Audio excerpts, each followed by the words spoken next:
Dark Deception, The Dark Creatures Saga, Book 3. Written by Ella Stone.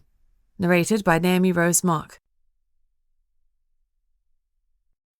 Chapter 1. Narissa. I can't help but think of my dad as I sit here looking at an empty diary.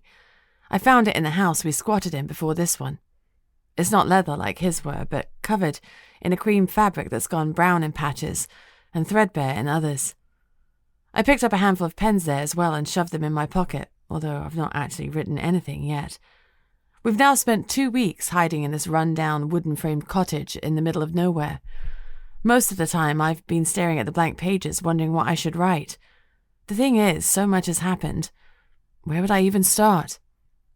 It's been 3 months since I discovered I'm a werewolf, and almost all of that time has been spent on the run, travelling through Europe, across northern France, onto Germany, then settling near Munich for a while. Most of this has been undertaken on foot, walking, trekking, only now and then hitchhiking or slipping onto crowded trains where we can get away without paying. Money is tight. No credit cards, no ATM withdrawals, nothing that can be used to trace our movements. This latest hideout is a crumbling shack in the Austrian mountains, near the town of Innsbruck, and every day we spend here feels like a week. All I want to do is run back home, but I don't even know where home is. It's certainly not my mother's werewolf pack. I made sure of that with the stupid, impulsive behaviour that led to me being cast out as a lone wolf, away from its protection. And London? Well, there's nothing there for me now either. The thing is, while I don't know where I belong, it sure as hell is not here, doing nothing just like yesterday and the day before that, just waiting for something to happen. For anything to happen. I'm still gazing vacantly into space when what's left of the door creaks open, and Oliver steps inside. He left before I woke up this morning, which is generally what happens. It's impossible to understand how two people can spend so much time together and say so little. Some days he can barely look at me, let alone speak to me, and every conversation we have ends up with the two of us bickering like an old couple whose marriage has run its course. Not that we've ever been in that kind of relationship, and I sure as hell don't know what you call what we have now. What's so crap is that I can't blame him for acting this way with me. It's fair to say I brought this on myself. Thanks to my mistakes, our Ray is dead, and Oliver got beaten to a pulp before having to abandon his life and the job he loved to go on the run with me. I guess it's easy to see why I'm not his favourite person at the moment. To make matters worse, he'd barely started recovering from his injuries before he had to sweep in with a helicopter to fly me away from the pack. And with all this walking, nights spent sleeping on hard floors, and days searching for food, I'm not sure he's ever going to heal properly. Not that I'd admit that to his face. He's holding a pair of brown birds, their dead heads dangling. I guess this is our dinner tonight. Have you been anywhere today? He asks, dropping them on the dilapidated kitchen table and starting to pull out handfuls of feathers. I feel myself bristling. Is there somewhere you needed me to go? No, I just thought you might take a run. It's important to keep up changing into a wolf. You must make sure you can do it immediately if you have to. It's not something I'm likely to forget. Maybe so, but don't you also need to do it to stop feeling caged in or whatever it is? I snort in response. I don't mean to sound like a bitch, but really. You think changing into a wolf is going to make me feel less trapped, less helpless in the fact I don't know what's going on with my family? Did you hear from Kalen today? It's been a month now. You said you were going to find a way to contact him. No, I didn't. I said he'd find a way to contact us, and then only if he has to. You know that, Narissa. Otherwise, we'll all be at risk. What about Blackwatch? You could see if someone there could get hold of him. I told you what Kalen said to me before we left. I have to keep Blackwatch out of this until he has a better idea of what's going on. But it's been a month, I repeat. Surely he should know more by now. Besides, Blackwatch are the ones who keep the peace. There shouldn't be any danger there. I don't know, Naz. I really don't. Perhaps having a member of their organization helping the vampire's most wanted fugitive isn't good for vampire-human relations. I'm just following orders and keeping you hidden. This isn't the first time we've had this conversation. If I was smart, I'd give it up now, but I've been distinctly lacking in common sense recently. He can't have meant for us to stay like this for so long. I don't understand why he didn't give you more to go on. He trusted you enough to lend you his helicopter.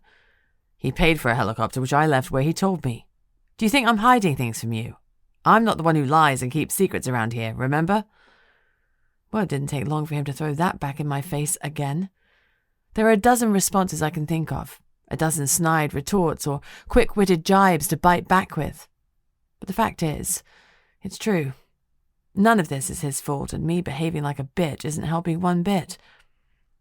Sucking in a deep breath, I stand up and move over to the table and peer at the dead birds. Here, I can help with that. It's fine, I've got it. As he plucks out another handful of feathers, he winces and grabs his shoulder. You need to rest, I say, sliding the second bird over towards me. You haven't recovered yet. I'm not going to heal if I don't eat, am I?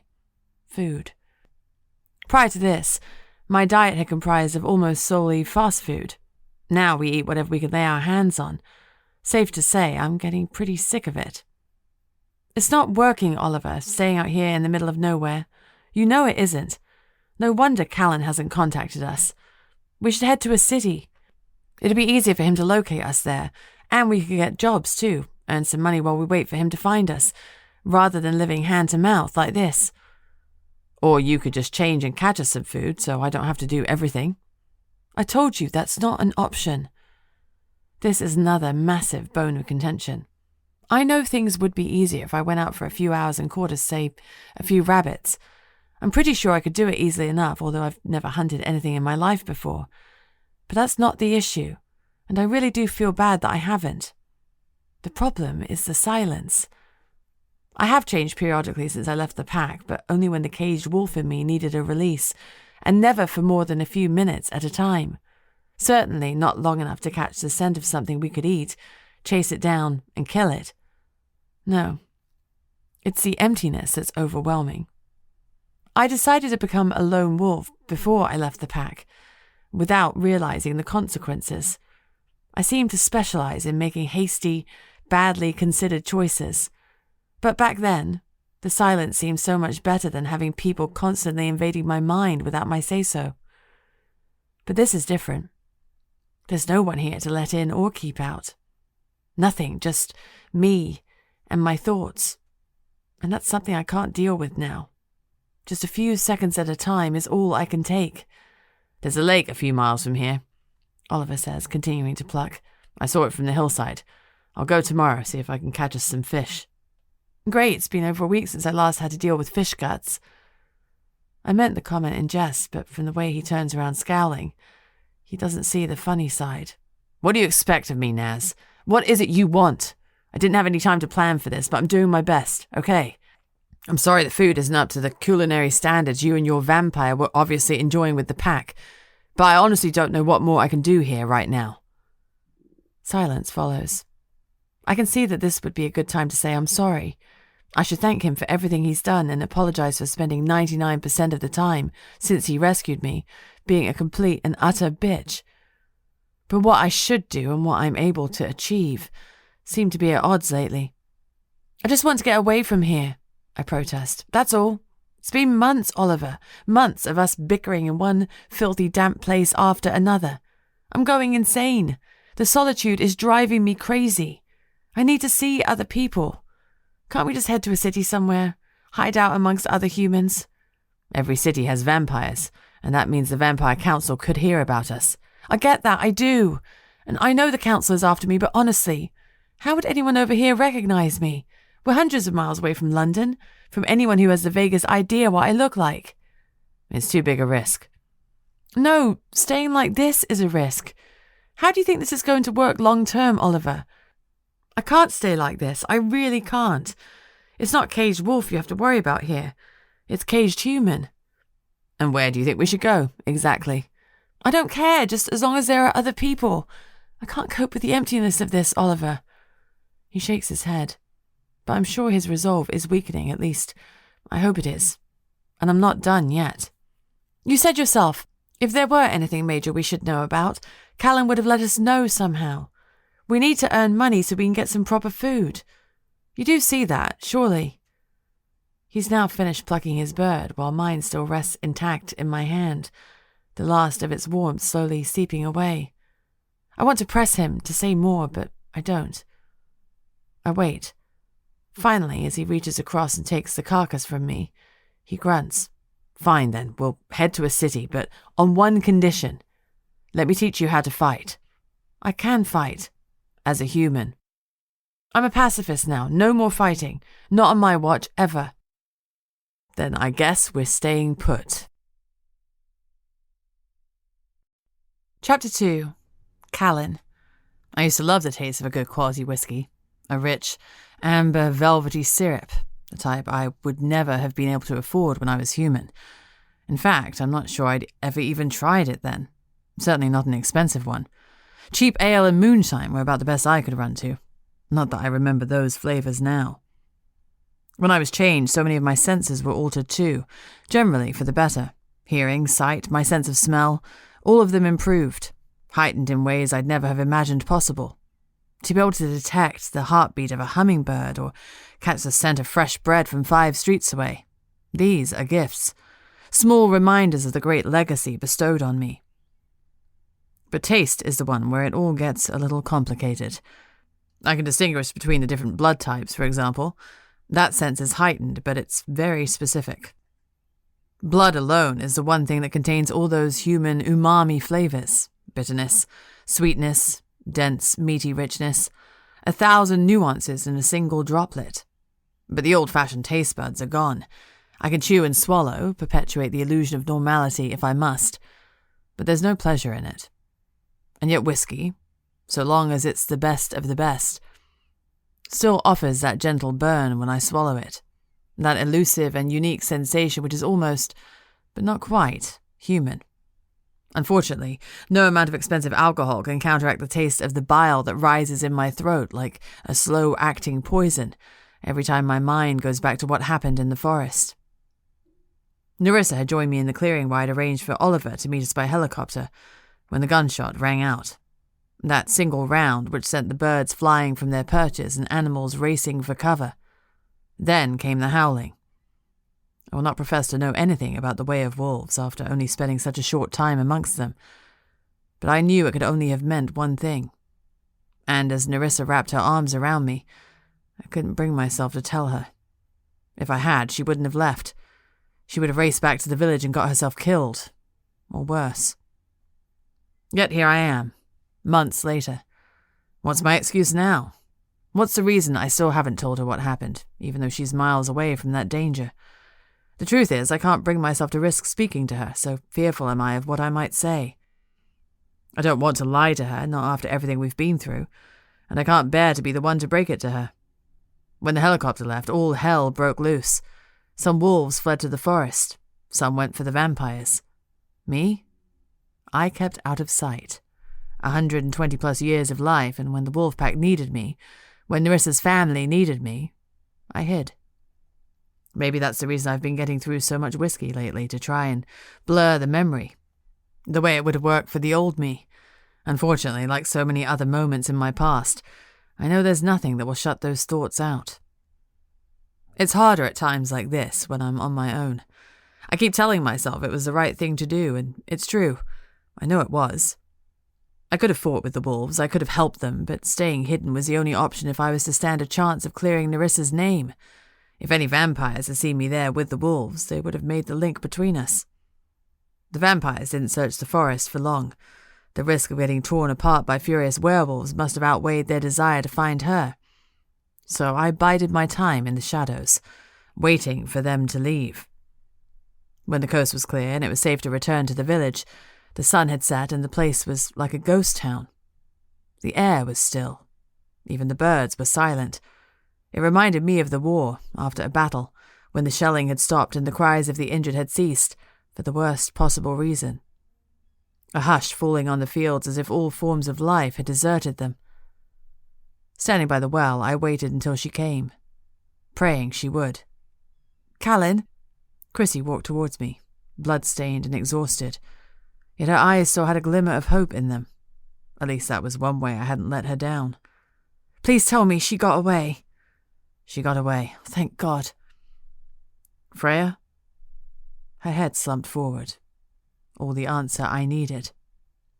"Of all the cowardly things to do, to not even offer her fair fight. Never in all the history of wolves." I tried to express something, but my words fail me. Why would they do that? Why would they shoot her? Why on earth would Juliet side with the vampires?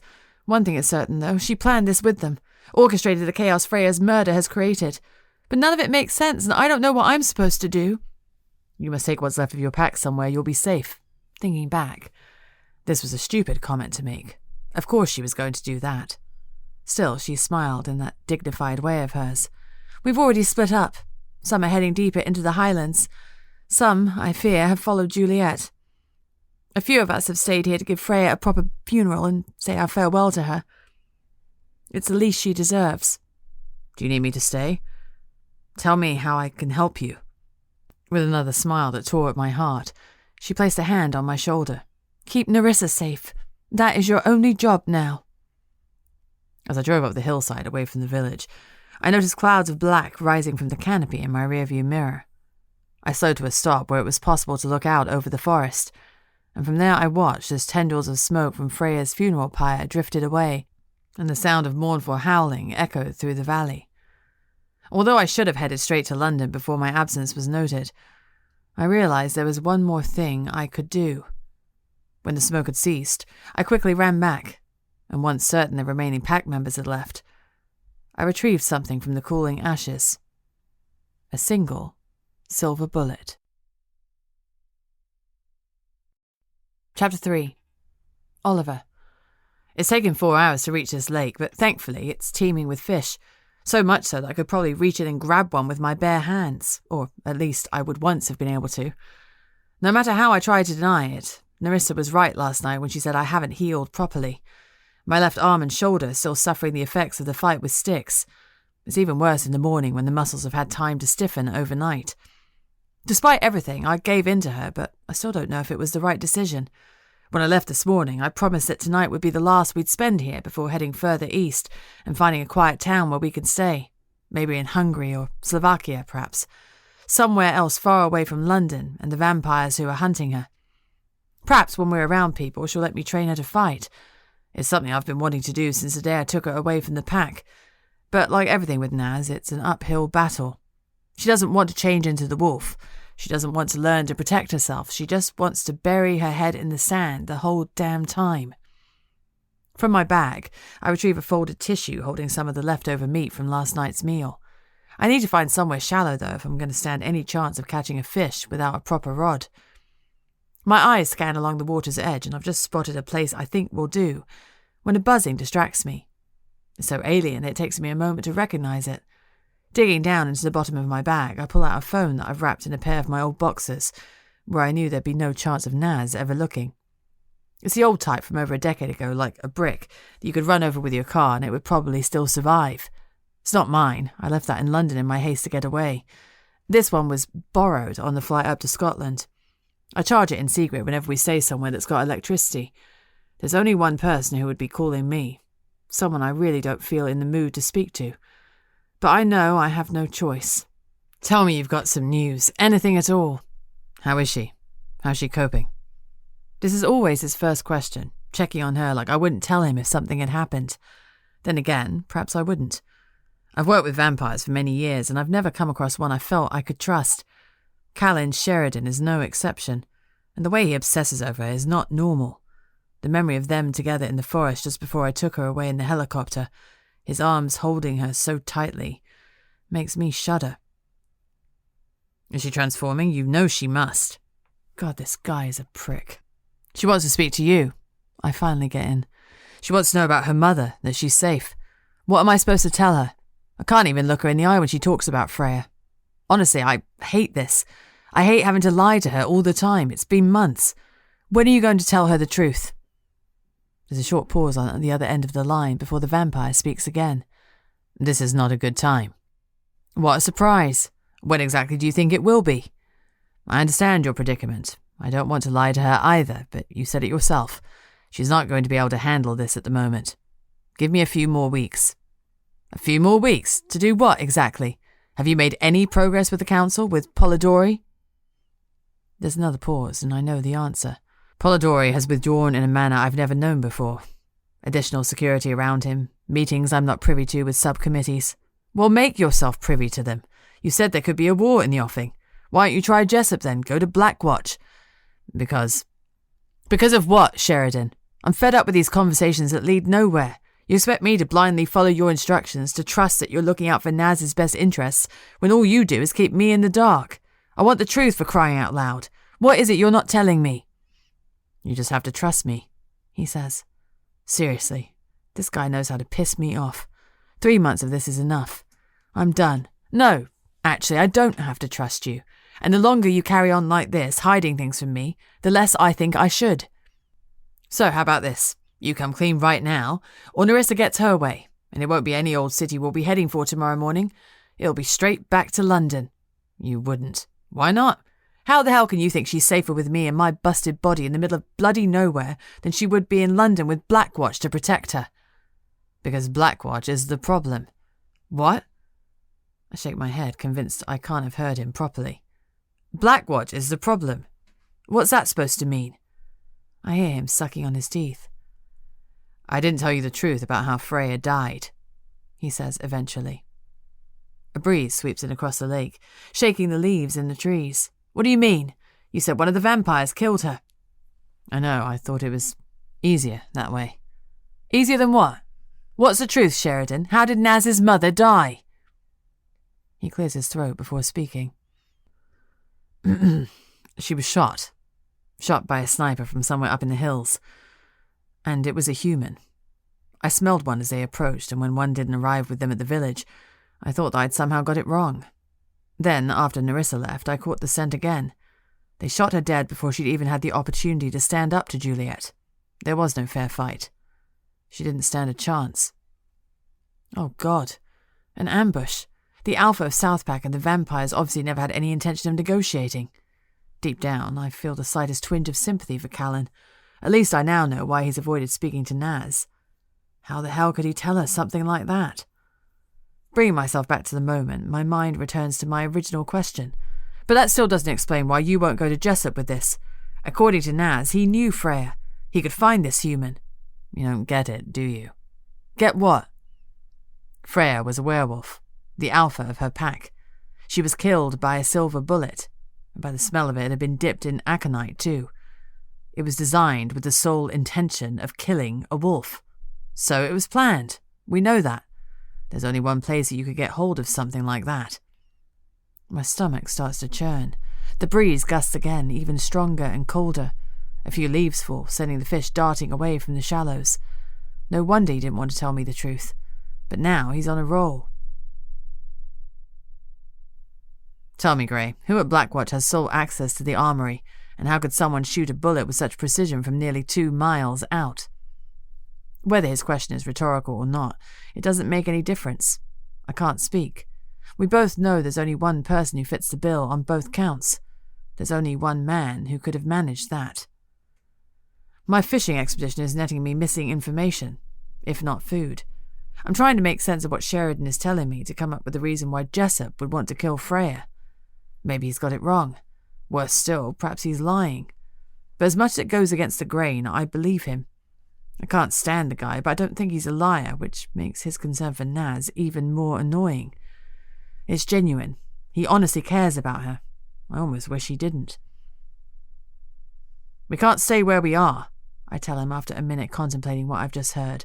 She's restless and she needs other people around her. Besides, she's agreed to let me teach her to fight if I agree to us moving to a town. I expected him to object, to offer me the usual spiel about keeping her hidden and protected. Instead, he says, Lithuania, as if it needs no further explanation. Lithuania? Why? The West Coast was a stronghold for witches back before the Blood Pact, and even though they've gone, vampires still give the place a wide berth. Lithuanian is far from my strongest language, but I know enough to get by. Lithuania it is, then. He clears his throat again. I'll be in touch. Chapter 4. Narissa. I don't know what's up with Oliver, but something's definitely wrong. More wrong than usual, that is. When he came back, he was silent. Completely silent. Didn't ask me to help him gut the fish or light the fire to cook them. Didn't pester me about changing into the wolf or going for a run. Nothing. Nothing at all. If I didn't know better, I'd say he'd seen a ghost down by that lake. I'm at least 80% sure they don't exist, though. But the way things have been lately, I wouldn't rule anything out. We'll head further east, he says the next morning when I woke up to find him with his rucksack packed and slung over his shoulder, that same faraway look in his eyes. But we can't stop. There won't be many, if any, safe places to stay at night on the road, so we'll be better off just travelling through. Okay, I'm fine with that. He nods. Maybe you should change now, go for a run or whatever. There won't be another chance for quite a while. I considered saying no and insisting I'll be fine, but as I'm not sure that's entirely true, it's my turn to nod, and I head outside. There's a cloud of fog hanging over the mountain as I strip off my clothes and drape them over one of the rickety wooden window shutters. I'm only going to change for a short while, like always, 1 minute at most. No time for the silence to get me down. The release the wolf feels at being allowed out is instant, yet so is the pain at the emptiness in my head. I wait, my forepaws in the morning dew, the mist starting to form droplets on my coat. Listening, wishing. Could there be wolves out there? Maybe they've been following us, trying to tell me it's safe to go back now, perhaps by staying human so much of the time. I've missed the opportunity of hearing from them. Without thinking twice, I drop the blocks from my mind and throw my inner voice out as far as it will go. Freya? Lou? Chrissy? Nothing. Mum? I try instead. Still nothing. The emptiness circles, pulling me down with each passing breath. I wait a moment longer, then give up. Shortbread. Black coffee. A second later, it's my human feet that are cold and soaking wet as I grab my clothes and get dressed. Are you ready? Oliver calls from the front of the building. The sooner we get going, the better. Hitchhiking always looks fun in the movies, fraught with danger, obviously, but seriously cool. Road trips with all the interesting characters they get to meet who tell them about their exciting, adventure-filled lives and leave your heart feeling just a little lighter. In the films, everyone wears tie-dye and lets their hair blow out of the open car window as they sit back with their eyes closed. Turns out, life's not like that at all. The only people we've met are chain-smoking old men with horrendous taste in music, not to mention extremely poor personal hygiene. Some of the cars and vans that have stopped for us have contained enough rubbish to fill a small landfill. But beggars can't be choosers, as they say, and it's ending soon. It's taken us 4 days solid to get to our destination. Apparently, we're heading north. We've had to travel on foot quite often to cross various borders. I'm not entirely sure where we are, but I don't want to expose my ignorance to Oliver by asking. Guess I'll find out when we get there. What's really annoying about spending all this time crammed into a back seat reeking of cigarettes is that I know we could have got here faster. He would insist on switching cars at least every couple of hours, along with doubling back several times on the off chance someone was following us. Considering how little traffic we saw on the roads, I think that was being overly cautious. His continuing silence is wearing thinner by the day. It was one thing when we were walking, but inside a vehicle in such close proximity, it makes the awkwardness between us even more obvious. And it's not like I haven't apologized. I don't know how many more times or different ways I can do that. I get it, I've been a screw-up since the first day he met me when I was breaking into Blackwatch. But it's his refusal to look at me that's the worst. Like he can't even bring himself to make eye contact. It's around 9 in the evening when we reach the outskirts of a large town. In the distance, I can see massive cranes silhouetted against the setting sun. I can hear the clang of ship's bells and the mournful cry of gulls. I guess we must have arrived at a port. We say goodbye to our current lift next to a graffiti bus stop. Half a dozen teenagers are smoking under the awning. I assume that this is just another of our pit stops, that we'll wait here for another car to pick us up and carry on again. This won't be the first grey town we've passed through. I'll be honest, it's not the type of place I feel comfortable in, and the wolf has already begun growling in the back of my head. I'm not sure what it expects me to do. If anything goes wrong, turning into a wolf isn't going to help us keep a low profile. I know that's why Oliver wants to train me to fight, but the thing I've come to realise in the last few months is that starting a fight is a darn sight easier than stopping one. And they never end well. One of the kids shouts something at us in a language I don't understand, and the others start laughing. Oliver stops, turns, and slowly walks towards them. Whatever he says, it shuts him up pronto, and a moment later he's back at my side, walking on the footpath. "What did they say?" I ask. "Nothing of any interest," he replies. "What did you say?" "Nothing much." "Great. About as thrilling as our conversations, then," I mutter under my breath. Talk about keeping me in the dark, although I shouldn't be surprised. This is the way it's been the entire time. It doesn't help that he's been able to speak to every person we've hitched a lift with, regardless of the country. I always promised myself I'd learn another language at some point. French, German, perhaps even Mandarin. But it's another of those things I've never got round to. "We should be able to find somewhere to stay in the centre of town," he says, not bothering to slow his pace or even look at me as he speaks. "We're staying here." I don't bother to hide the surprise in my voice. "For now, tomorrow I'll set about finding some work." Wow. I quicken my pace until I'm back alongside him, this new information causing a sudden burst of energy. "If we're staying here, I can work too. I can find a bar job or something." "You need to stay out of sight." "I can find work in a backstreet bar." "How about you just stay hidden?" I have to literally bite my tongue to keep from saying something I'll regret. We're both tired, I remind myself. Really tired. I've managed some sleep, mainly to avoid the awkwardness with Oliver, but it's been barely more than catnaps. The constant change of vehicles, the poor quality roads, not to mention the bad driving, were hardly conducive to restful slumber. I suspect he forced himself to stay awake the whole time. He must be shattered. After another 20 minutes walking, we reached the town centre, which is actually far more picturesque than I would have imagined. A group of large white buildings crisscrossed with beams are intersected by a river that I assume leads to the docks.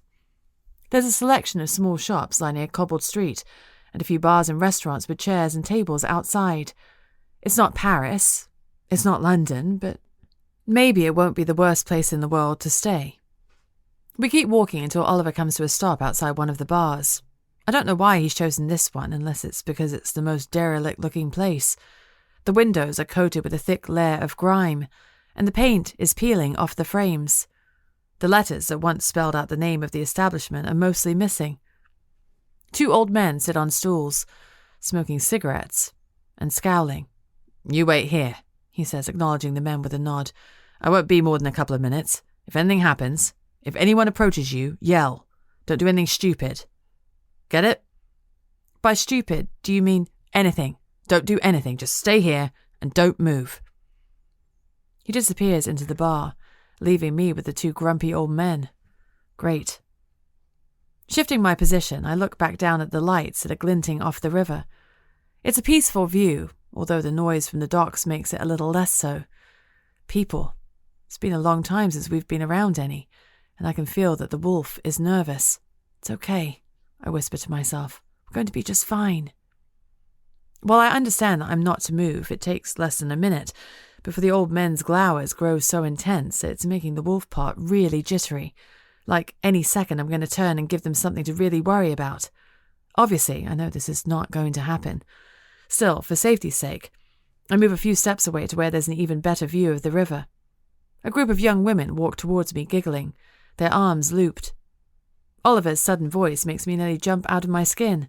"I thought I told you to stay outside the bar. I moved like 3 feet. Next time, stay where I tell you," he says, before marching straight past me and back the way we came. "What are you doing? Where are you going?" I ask, having sprinted to catch up with him. "Where do you think I'm going? I've found us a place to stay." Chapter 5. Decor-wise, chintzy doesn't even begin to cover it. Everything in the living room and 2 bedrooms is floral, including the curtains and the sofa. Even the carpet is a strange brown colour with large red and green blotches that I'm pretty sure at one time were flowers too. There are net curtains at the windows and lace doilies on the coffee table and bedside cabinets. Pictures of flowers in floral vases are on all the walls, except the ones with windows, of which there is one in the living room and another in the main bedroom. Both have views of the river. The other bedroom is little more than a box room. Not that it matters. It feels like the Hilton compared to where we've been these past 3 months. Gazing outside, I can't make out much more than the occasional glimmer of light on the river. While I'm admiring the view, Oliver is opening and closing every cupboard until he eventually finds what he's looking for and pulls out a pile of bedsheets, floral, of course, and pillows. "You take the main bedroom, I'll sleep in the other one," he says, picking up his bag again. "I guess that's my cue then. Good night," I say, "and I'm sorry for all this." For a split second, his eyes hold mine just like the old Oliver would have done, and his lips start to move as if he's about to say something. My heart stupidly flutters with hope, but in less than the blink of an eye, the moment has gone. "Good night, Naz," is all he manages. When I wake up the next morning, I find him already sitting at the dining room table, with what looks like the contents of his pockets spread out in front of him. The odd receipt has been crumpled and pushed to the side, and all that remains are just a couple of notes and a few dozen coins, mostly euros and sterling, but there seem to be a few other currencies in there too. Unfortunately, there's not a lot of any of them. "This is what we're down to," he says, as I move into the kitchen to fill the kettle. "I paid up front for this place for a week, and it's low season, so we got it fairly cheap, but it's pretty much cleaned us out. We've probably got enough to buy food for today and tomorrow, but that's it. I'm going to need to earn money tonight. Tonight! Unless you know a way of eating for free." Kettle on, I open the cupboards and amazingly find a box of tea bags shoved right at the back of one of them. Never in all my life has the sight of one of those little squares brought me so much joy. I'm about to mention this to Oliver when I look over and see him still staring at the coins, worry etched on his face. I bring out 2 mugs and put a bag in each. "I'll get something," I tell him, as I pour the boiling water on. "I've got experience. There are plenty of places here I could work. One of those bars might need someone, even if it's just clearing glasses or washing up. I won't need to speak the language for that. There'll be something I can do." "No," he says. Scooping up the money and dropping it into his pocket, he stands up. Before he can leave the table, I move around to the side and block his way out. "I'm not going to stay in one room for the rest of my life, Oliver." "I'm not asking you to do that." "No, it feels like it." "Really, because to me it feels like I'm trying to keep you safe." He drops his head and lets out a long sigh. When he finally looks back up, his eyes are filled with the same sad expression I saw last night, only this time it doesn't disappear when he blinks. "I don't know how to do this, Naz. I'm sorry, but I don't. Trying to keep you safe is all I can think about. These people hunting you, they fill my nightmares. When I close my eyes, all I can see is—" His voice fades away, but I know exactly what he was going to say. "Styx. The same person that haunts my dreams too, when they aren't filled with images of Ray or the vampire dungeon or my dad." He sighs again and shakes his head. "I know you're miserable, Naz. I know that I'm making you miserable. Shit, I'm making myself miserable, but you've got to bear with me. Right now I can't relax, I can't sleep, I can't focus on anything. At this rate, even if the vampires don't find us, we'll die of starvation. Don't be ridiculous, Oliver. You need to let this go. I can look after myself. You don't have to worry about me." "Yes, I do. I screwed up before. I missed the signs. I didn't see how far gone you were. If I'd realised how desperate you were about finding that damn vampire, if I'd helped you with the blood bank, with access to Blackwatch stuff, if I'd done any of that, then Ray might still be alive and you might not—" His voice fades away again. "Might not be a werewolf," I offer. "Oliver, I was always a wolf. It was in my genes." "Maybe, but that doesn't mean I couldn't have stopped it from happening. I did nothing, Naz. I did nothing to protect you from that monster. And I'm sorry for how I'm acting. I just can't pretend that I'm okay with knowing you're constantly in danger. I told you I could protect myself. Just because you're a wolf doesn't mean you're invincible.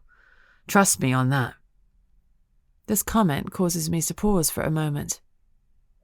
"Okay, I get it, but you must understand that you're not to blame for anything. Not Ray, not me. It was never your job to protect us." He nods, but it's a small gesture, and I know he doesn't really believe me. A feeling of desolation hangs over us, caused by the weight of guilt that we've both been trying to shoulder for so long. In all the years I've known him, I've never seen him this bad. He's the problem solver, the one who's got a solution for everything, but right now he looks totally defeated. "Look, it's a nice morning. A really nice morning by the looks of things. How about we drink our tea, then go for a walk by the river and find some breakfast? Then, if we get the feeling that this place is some secret vampire stronghold with 100 nests and council members lurking on every corner, then maybe I'll keep a low profile.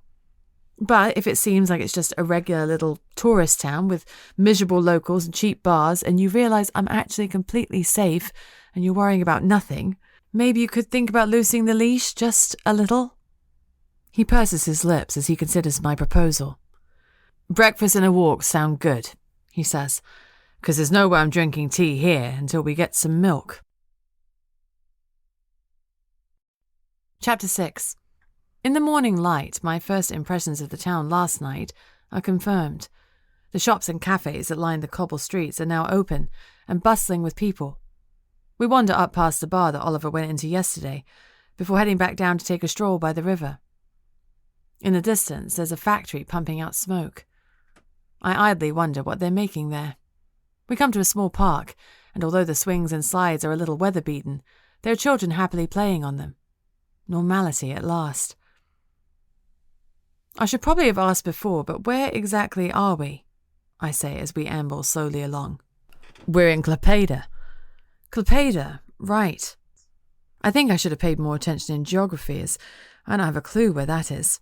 Thankfully, he realizes as much from my confused expression. Lithuania. Ah, okay. I can't say I know where that is either, but at least I have a vague idea we're somewhere in Eastern Europe. We continue walking, occasionally stopping to admire the view. We pass one of those bridges where the railings have been covered with padlocks, the ones that people inscribe their initials on before locking them in place and throwing the keys into the river as a symbol that they will love each other forever. I can't imagine myself ever wanting to be with someone so completely that I'd use a gesture like that to show it. The cynical part of me thinks it was probably started by the owners of the nearby tourist shops to make money selling the novelty padlocks and offering engraving services. We're now heading towards the docks. We're not talking, but at least the atmosphere is not so strained. I wouldn't go so far as to say it's pleasant, but it's bearable. After a few minutes, we enter an underpass and traffic rumbles noisily above us. As we emerge on the other side, the widening river has taken on a greyish hue on its way to the sea, and large barges bob up and down. In front of us is a huge area where rusty brown containers are stacked high. I guess we should head back, Oliver, I say, thinking it's time to buy some milk, not to mention food. When there's no reply, I turn to find him staring into the distance. I follow his gaze to where a small group of men is standing in conversation. Most likely they're dock workers having a cigarette break. They don't look any more ominous than the kids did yesterday evening, but the wolf is scraping away in my skull again. It appears that a gathering of any size is liable to set it off. Oliver, should we head back? I say again. Actually, do you want to wait here a minute? What, where are you going? Just wait, okay. He walks off toward the men, which, given the lecture he gave me only the night before about moving 3 feet from where he was, seems very lax. I'm not going to complain, though. I watch as he approaches them. The distance, combined with the fact I don't speak the language, means I don't have a clue what's being discussed. But I can tell by the way all eyes are on him that he's the one doing most of the speaking. After a few minutes, he turns around and strides back to me. And there's something different about him. It takes me a minute to recognize what the change is. He's actually smiling. Well, that's one thing sorted then. What is? I've got a job. I start tonight. In celebration, we eat pastries by the river. What is it you'll be doing? I ask. They obviously didn't ask for references. I don't know. What? You must have some idea, surely. Manual stuff, lifting and loading, that sort of thing. Probably. Cash in hand. Hopefully good money, too. The cynical part of me is working overtime. This all sounds a bit too vague, dubious even. It's most unlike Oliver not to have all the facts. Hopefully, I repeat. You don't know what they're paying you. We agreed to sort out the details when I get there. I bite down on my pastry, finding it substantially drier than only a moment before. I feel he's being taken advantage of, possibly working for a small fraction of what the going rate is. But as this is the most amiable he's been in months, the last thing I want to do is ruin the atmosphere. Also, he says, tearing off a bit of his roll and throwing it to a couple of birds who've been creeping closer. I think I saw a second-hand bookshop last night on the high street. We could go and have a rummage. I bet we'd find something in English. What do you say? It's been 4 hours since he left. It turns out that the grotesquely floral settee is actually rather comfortable to sit on and read. We found a few classics in the shop, Jane Eyre and Dracula, not to mention Harry Potter. I'm pretty sure every second-hand bookshop in the world contains copies of that series. Oliver somehow got the owner to sell them all to us for a couple of euros, which, while very cheap, cleaned us out entirely. I'm not convinced it was a good idea to spend the very last of our money like that, but Oliver was convinced tonight's work is going to pay well. Despite the fact that my eyes are drooping and I've read this last paragraph a dozen times, I've decided to stay up until he gets back and find out how it went. What I need is something to help keep me awake. Bring on the tea bags. Forcing myself off the sofa, I go over to the kitchen and fill the kettle. We've still got no milk, but I'm not that fussy. A well-stewed black tea should give me enough of a caffeine boost to keep me going until he returns. One good thing about not being at uni anymore, I guess, is no early morning lectures. With the kettle boiling, I pull out one of the dining chairs and take a seat at the table. I've avoided thinking about my abandoned studies since this whole wolf thing kicked off, but now it's on my mind, I can't shift from it. I can't say that I had any firm plans after finishing my degree. Finding and killing sticks was pretty much all I had on my agenda, but now what? Say that Kalen manages to get Polidori to pardon me and allow me to return home. Do I just go back and carry on as if nothing ever happened? And then what? What role in life is there after uni for someone like me? If I'm truthful, given my unique experiences and talents, I'd be best off in a wolf pack. And believe me, that's a hard pill to swallow. But it would be nice to get to know Freya better. With a click and a column of steam, the kettle informs me it's boiled. As I get up to make my drink, there's another click, as a key turns in the front door. He's back earlier than I thought he would be. "Hang on a minute," I call, going over to take the chain off the hook. "How'd it go?" I ask, opening the door, which suddenly bursts inwards as Oliver stumbles through, his legs buckling. He falls forwards, and I just manage to catch him before he hits the floor. As I lower him down, I see the blood on his face. In fact, it's a bruised and battered mess. He wheezes, struggling for breath. "What the hell happened?" I gasp as fear grips me. "Are they here? Did the vampires find us?" Chapter 7. 30 minutes later, this is officially the most exasperated I have ever been with anyone in my entire life. And believe me, there are some great contenders on the list. Fortunately for Oliver and any neighbours we might have, I've run out of things to yell at him. Well, almost. Of all the stupid, irresponsible ideas! A cage fight! Really? Avoiding my glare, he reaches for his cup of tea, only to wince and pull his arm back.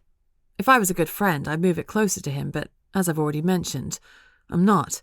I'm just a seriously pissed off one. Abandoning the drink, he reaches into his coat pocket and pulls out a wad of notes, which he slams on the table. "Here, take a look at that." It's the most money we've seen in a long time. There's over 200 euros, Naz. 200 for one night's work. It's not one night's work if you can't move for the next 2 months.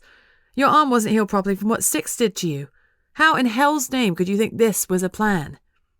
I won, didn't I? Just like I knew I would. Besides, looks a lot worse than it is. He coughs and blood-tinged spittle appears at the corners of his mouth, which doesn't help his case. But I know there's nothing more I can say right now that will make any difference. I've tried to persuade him to go with me to the hospital, but he won't. He refused outright, saying he'd know if any serious damage had been done. I'm not convinced, but I'm not going to fight him right now. Someone else has done a good enough job of that already. Honestly, it's not so bad, he says, aiming again for the cup of tea, and this time reaching it. Most of it's superficial. None of the guys had any training, it was all just scrapping. I had to let them get a couple of good hits in for show. For show, yeah. What about this bruise here? Was that for show? Leaning across the table, I prod a finger into the hollow just above his collarbone, where a purple mark has already bloomed across to his shoulder. And how about this one? I say, and poke another. He grimaces and sucks in a lungful of air, obviously trying not to yell out in pain. Enough, I get your point. But you seem to be missing mine. 200 euros, Naz. That'll keep us going for a few weeks easily. We can stay here or maybe find something a bit nicer. 1 or 2 evenings a month, that's all I need to do. There's no way you're doing this again, Oliver. Have you even looked in the mirror? I swear you must be high or something. You look like you've done another round with sticks. He frowns and wrinkles his nose. It's not that bad. Besides, these things are underground, literally. They're off the radar of the authorities and the police. And before you ask, I scoured the whole place first for vamps. No sign of one. Because vampires wear signs? You know what I mean. Give me some credit, Naz. I was at Blackwatch for a long time. I know what I'm looking for. I'm about to reply when something occurs to me. You'll get back to Blackwatch, you know. When this is sorted out, I'll talk to Jessup. Naz, don't. I mean it. He'll listen to me. When I tell him what you were doing, how you were keeping me safe. He waves a hand to stop me, and I do, mainly because I can't stand to see the discomfort it causes. We can talk about that later, he says, momentarily squeezing his eyes closed against the pain. At least we have a plan. I can fight and keep us fed. It's not ideal, I know, but it's the best we've got for now. Besides, bones heal. Slowly, I add, feeling he's missed a vital word. Bones heal slowly for you. And just like that, the idea strikes. I'll do it, I say, sitting up straight. I'll fight. Women can take part too, right? He shifts backwards slightly. Women do fight. Then that's what I'll do. Immediately, he's shaking his head. The idea is that you keep a low profile, remember? A moment ago, you said that these things were under the radar. Think about it. It's perfect. I heal quicker. Whatever beating I take is going to be fixed far quicker than it would be for you. Yes, but you seem to be forgetting a rather crucial point, which is, you can't fight. The noise I make in response is somewhere between a snort and a laugh, but I feel it gets the meaning across pretty adequately. I can fight. I fought Styx, remember? And a whole host of other vampires, not to mention Daniel at the wolf pack. Yes, but you fought them all as a wolf. Have you ever tried as a human, in a regular fistfight, a pub brawl, even a bitch slapping?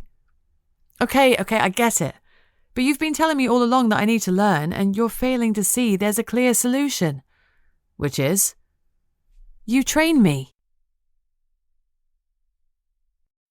Chapter 8. Talk about a full-on U-turn. After months demanding I let him teach me to defend myself and being furious at me for refusing to learn how to inflict physical pain on others, Oliver was dead set against training me. It took over 48 hours of solid nagging for him to agree. What's the difference? I kept saying. You wanted me to learn to fight in case I needed to protect myself. You were the one who told me you were done with violence, that you'd seen enough of it. Well, maybe I was wrong. Besides, what if I do get myself in trouble again? With my history, I felt sure that would be a winner, but he still refused to budge. It'll give us something to do together, was another line I tried when he was looking bored. All that got me was a grunt. We need this. I was practically on my knees. This is what you wanted. Besides, it'll be good for us. A chance to have some fun. Nothing. If I'm going to train you, we're doing it properly, Naz. Finally. No messing about or treating it as a joke. If you want to learn to fight, then that means doing it right. And you'll need to get fit. Running, push-ups, sit-ups, the lot. Fine, I'll do whatever you say, but then you'll let me do these fights. Let me be the one to earn the money rather than you risking every last bone in your body. We'll see, he said eventually. Let's see how good you are first. Which I took as a win. It's a day since he agreed, and I'm champing at the bit. The wolf is not helping matters either. At least when we were staying in run-down abandoned areas, I could manage quick micro-transformations outside to keep it at bay. Yesterday I had to do it in the living room while Oliver was in the shower. Somehow I don't think he'd have been impressed to find a massive canine sitting on the sofa. Now he's on side to train me. We have the problem of where. How about in here? I say as I fix us a breakfast of scrambled eggs on toast. I'm sure if we moved the table and chairs to one side, there'd be enough room. There wouldn't be. Are you sure? Maybe if we just... I'm sure. We need much more space than this. You're going to have to learn to throw people, remember? I am. Sure, of course I am. Not to mention you need a decent area to run in and perform drills. So where then? Down by the river? There are a couple of parks I've seen on my walks. Which means they're visible to the public too. It'll have to be somewhere out of town. It'll be fine, I'll figure it out. There are woodlands all around, I just need a couple more days to rest up. He closes his eyes and leans back into the sofa. Mornings are the toughest for him. After lying still all night, his muscles have tightened. Watching him try to stretch them out makes me flinch, as pain flashes across his face. Today he seems a bit better, or rather, he doesn't seem any worse, and I suppose that's something. His determination is incredible. If it was me, I'd just lie in bed moping, but he's been forcing himself to move, which I suppose will help him heal more quickly. I expect it was the same after he took that awful battering from Styx, and I wonder if it's a Black Watch training thing. Probably not, though. I can't imagine Ray ever being like this. She would have demanded he bring her takeaway in bed until she was better. With his shirt off, I can see that the bruises have come out fully now. I want the chance to show him, one day, how grateful I am for all he's doing for me, but I've no idea how. "You okay there, staring at me?"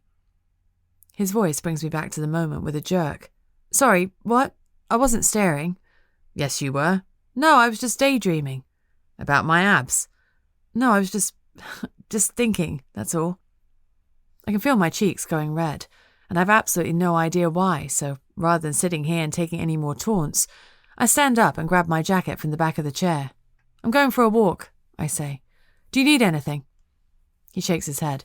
"Make it a power walk, or better still, a run. You're meant to be getting fit." "I know."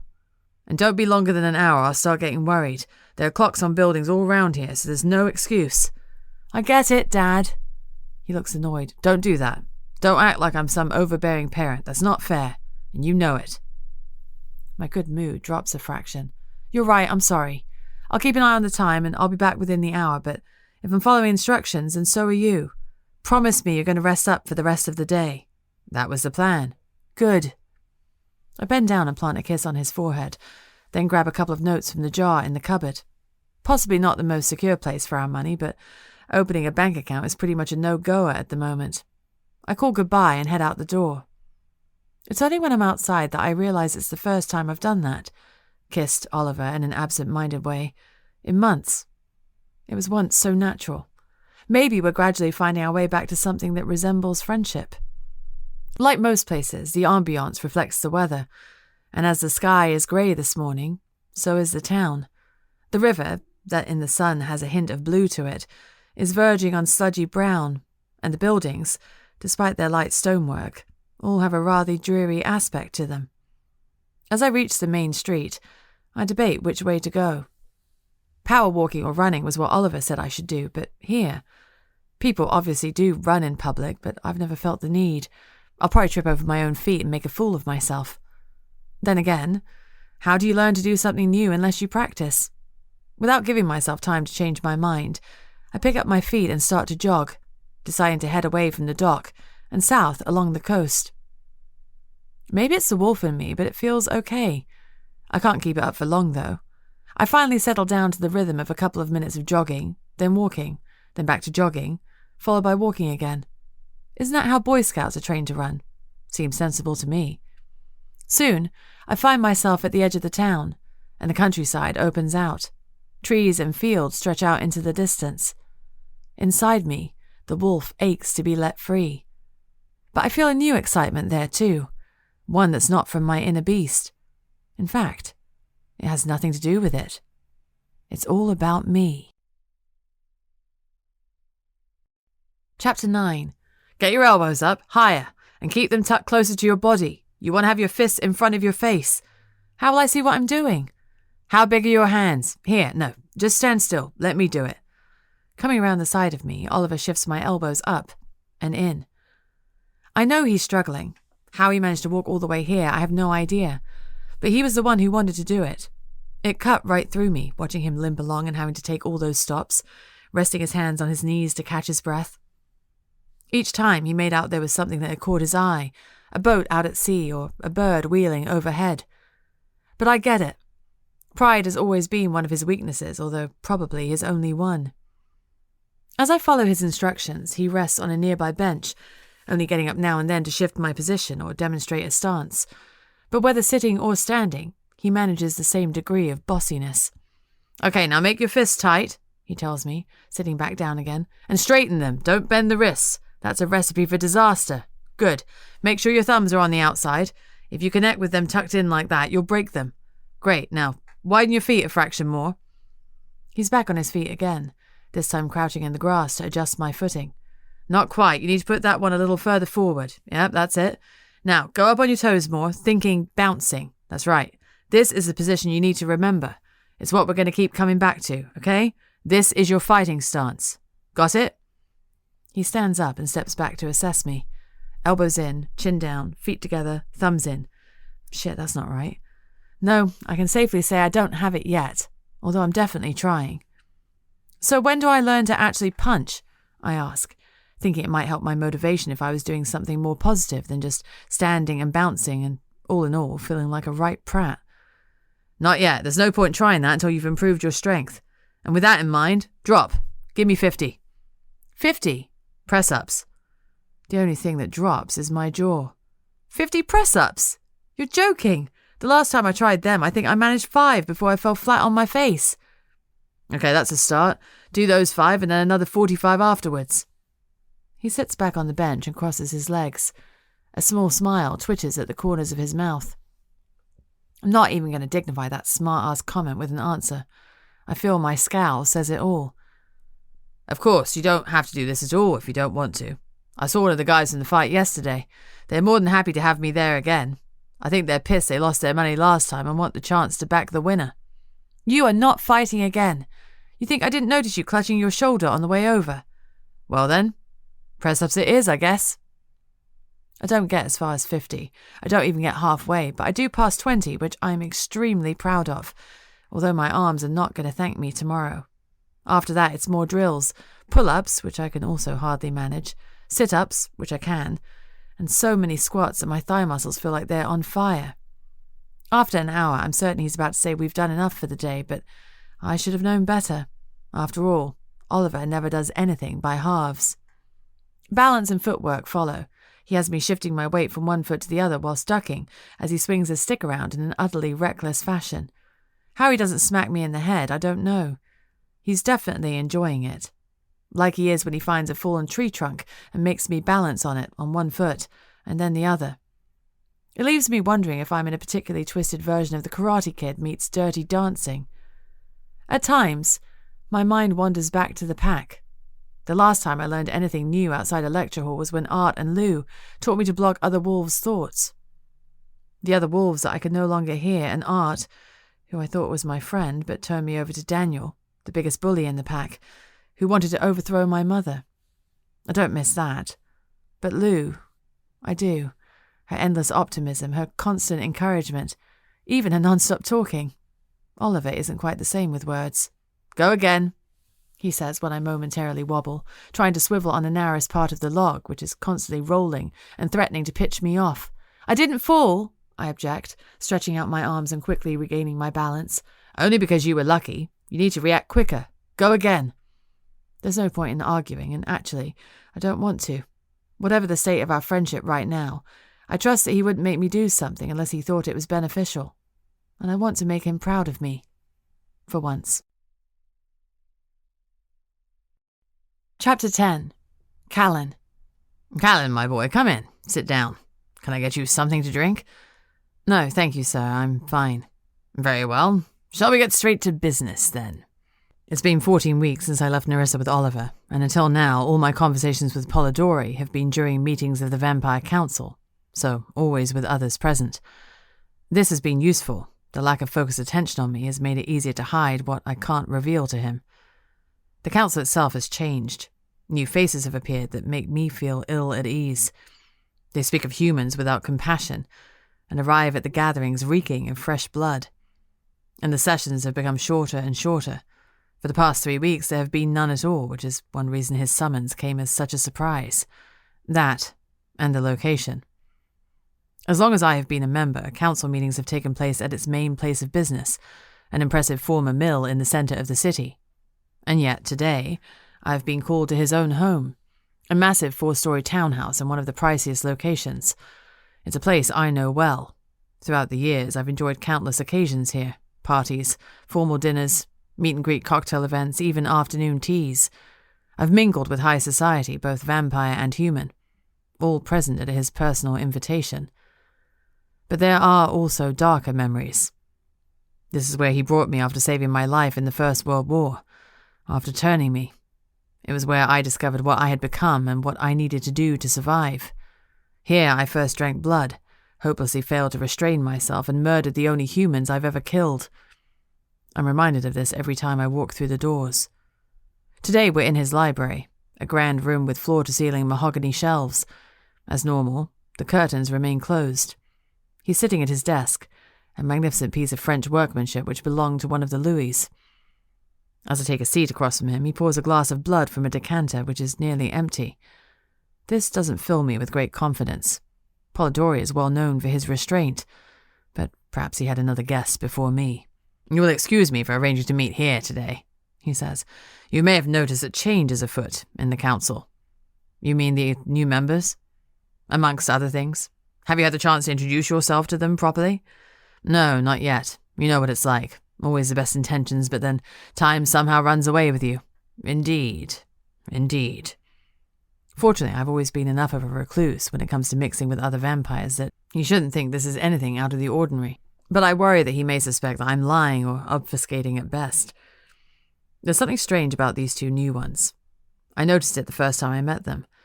It was the way they seemed to find it impossible to sit still, their hands constantly going to their chins. This is usually the behavior of new vampires who've only recently had their bottom fangs removed. But if that is the case, how have they attained membership of the council?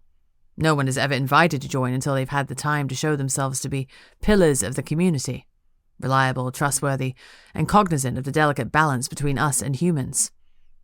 Not that Styx met those criteria, however. Right now, I'm starting to wonder who does. "Vegan dogs." "Vegan dogs?" I repeat. Sure, I must have misheard him. "Indeed, humans, despite the true nature of their canine companions, have taken it upon themselves to force their trendy eating habits upon their poor pets. Cats too, I believe. Were you aware of this?" "No, I don't think so." While I'm utterly confused why a conversation between us would start in this manner, Polidori simply nods, knowledgeably. "Tell me, Kalen, do you think these animals will thrive on such a diet?" There's clearly only one answer that he expects. "I cannot say, although it seems unlikely." "It does, doesn't it?" He pauses as if contemplating this. "I will not lie to you, Kalen. I've said it before, and I will say it again. I believe that there are forces at play. Change is on the horizon. An unprovoked witch attack in one of our places of sanctuary, and a council member murdered by a werewolf are signs, Kalen. Signs of trouble ahead.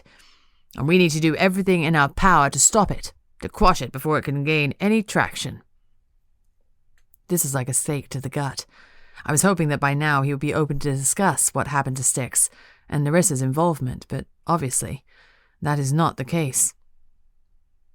"I've been in talks with one of the wolf packs, South Pack, and they have agreed to support us should any further problems arise for us with witches. Support us in hunting, finding, and eradicating them." I feel as if all the air has been sucked out of the room.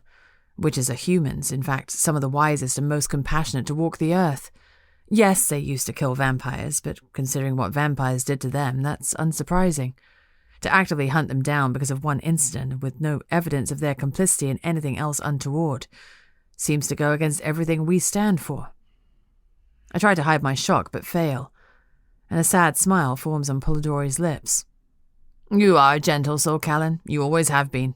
It's why I chose you, after all, not only to become one of us, but also to join me in the inner circle of the council. But we must not let our sensitivities overshadow the bigger picture." What is the bigger picture? Part of me would like to ask. The other part isn't sure it could stomach the answer. Instead, I go down what I hope is a more diplomatic route. "Do many witches even still exist?" I ask.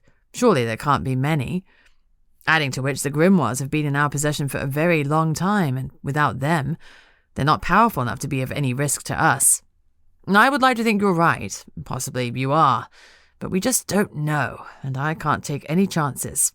As vampires, we're safe hunting for them in urban areas, but it's likely that any remaining covens will have taken refuge in out-of-the-way places, much as our wolf-pack friends have. With their ability to cover large rural areas, the wolves are going to set about searching for them. The sooner we nip this in the bud, the better.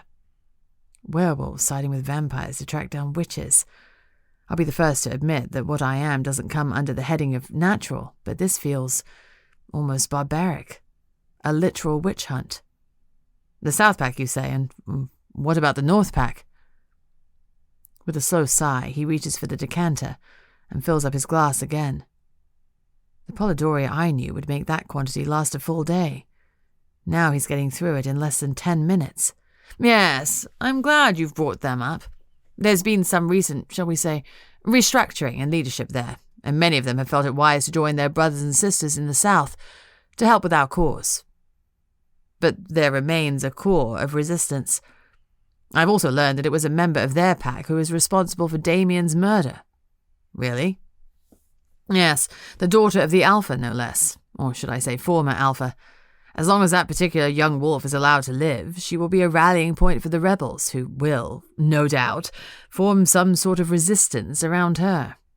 There may not be many of them, but they could certainly cause us some inconvenience.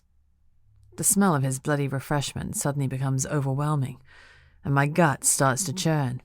Never, since my first days in this house, have I been so desperate to run from it. I need to get out of this room and onto the open road, even in the midday sun. So, what is it you want me to do? I ask him, already fearing I know the answer. I need you to find that wolf, he says. I need you to find her and kill her. Chapter 11. Narissa. Keep your back straight when you duck. You have to spring back after the attack as quickly as possible. That's it. Much better. Now, go again. Switch it up. Go for the uppercut combination. For 3 weeks, this has been our daily routine, with every minute focused on fighting and fitness. And I'm not ashamed to say I'm pretty impressed with how well I've done.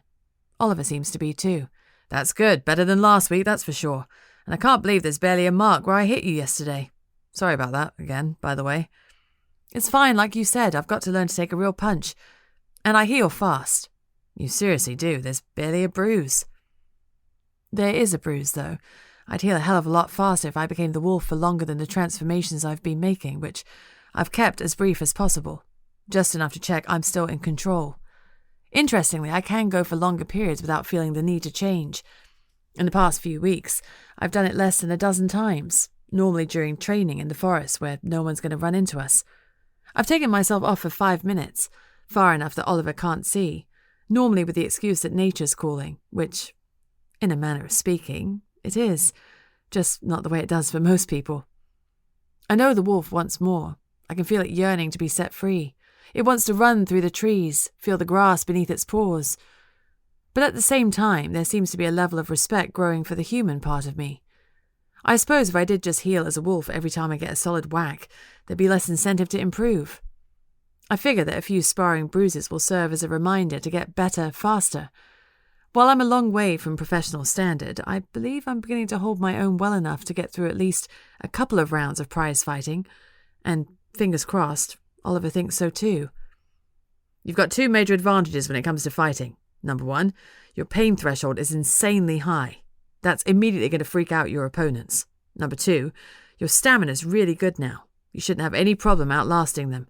You just have to make sure you get some good strong blows in and don't make any stupid mistakes. Your balance is still shocking, though. You need to work on that. I think shocking is a bit harsh. Abysmal, then. Is that better? Hey! I land a punch on his shoulder, which lands far harder than I intended. It causes him to flinch, in what I hope is pain rather than surprise. You really want to start a fight with me now? He smirks, grabbing me by the wrist. I think I give you a run for your money. Is that right? Come on, then. I twist out of his grip and start bouncing on my toes, the way he taught me, bobbing back and forth, not giving him a stationary target. As much as learning to fight like this has been to win us some money, even if I don't win a penny, I feel it's been worth it for this. Us. Oliver and me. The change in our relationship the last few weeks has been like coming up for air when you're drowning. Oddly, we still have our moments when it seems like he can't bear to look at me, but they're fewer and farther between now. We've been joking more, laughing together. Last night, when I was reading another of the paperbacks we found in the second-hand bookshop, I ended up lying with my head on his lap. I did it completely absent-mindedly. It was the type of thing we'd have done quite naturally in the days before everything went to shit. When I realized what I'd done, I thought he would find some excuse to get up and leave. But he didn't. We just stayed there, the pair of us, like it always used to be. Don't get predictable, he says, jabbing towards my jaw. Keep mixing it up. You have legs too, you know. You can use them. Like this? I ask, leaning back and swinging a kick at his side. I thought it was going to be a pretty good strike, and it might have been had he not intercepted it. Instead, I'm left hopping on one foot, thrashing around, while he holds the other in the air with a massive grin on his face. I think you should probably avoid getting too cocky, he laughs. He drops my leg, grabs a drink of water, and then picks up his bag. Come on, let's head back. I'm pretty sure it's your turn to cook. It is absolutely not. I made us cheese sandwiches last night. That doesn't count as cooking. Of course it does. You didn't cook anything. The clue is in the word cook. I bump him with my hip as we fall into stride next to each other. You really want me to? I mean, I can do that if you want. What do you fancy? You name it, I'll make it. How about lasagna? I made one once, remember? He pulls a face, which I deserve considering the disaster that meal was. Uncooked pasta, yet overcooked meat. Even Ray couldn't finish it, and she'd eat almost anything. I think we'd be better off if we stick to sandwiches. I don't want to risk food poisoning. It doesn't take long until we're out of the forest and heading in the direction of the factory chimneys and civilization. It's early evening, but the sun is still quite high in the sky. The days are getting longer. When we reach the edge of town, there's a man sitting on a bench. He's of similar age to us and vaguely familiar. Possibly, I think, one of the men we saw at the dock when Oliver arranged a fight. My suspicions are confirmed when he waves him over to talk. A flurry of nerves builds inside me, but also a tinge of excitement. Our pot of money is still okay. Whilst not a culinary delight, my sandwiches are pretty budget-friendly, but it's not going to last forever. If we get the chance to win some more, or more specifically, I get the chance, then I think we should go for it. I try to listen in, but I can't make out what's being said. Anyway, the only Lithuanian I have mastered so far is prasom and achu. So, I ask Oliver when he returns to me, it's another fight, isn't it? Can I do it this time? I know you don't think I'm ready yet, but I am. When did he say it would be?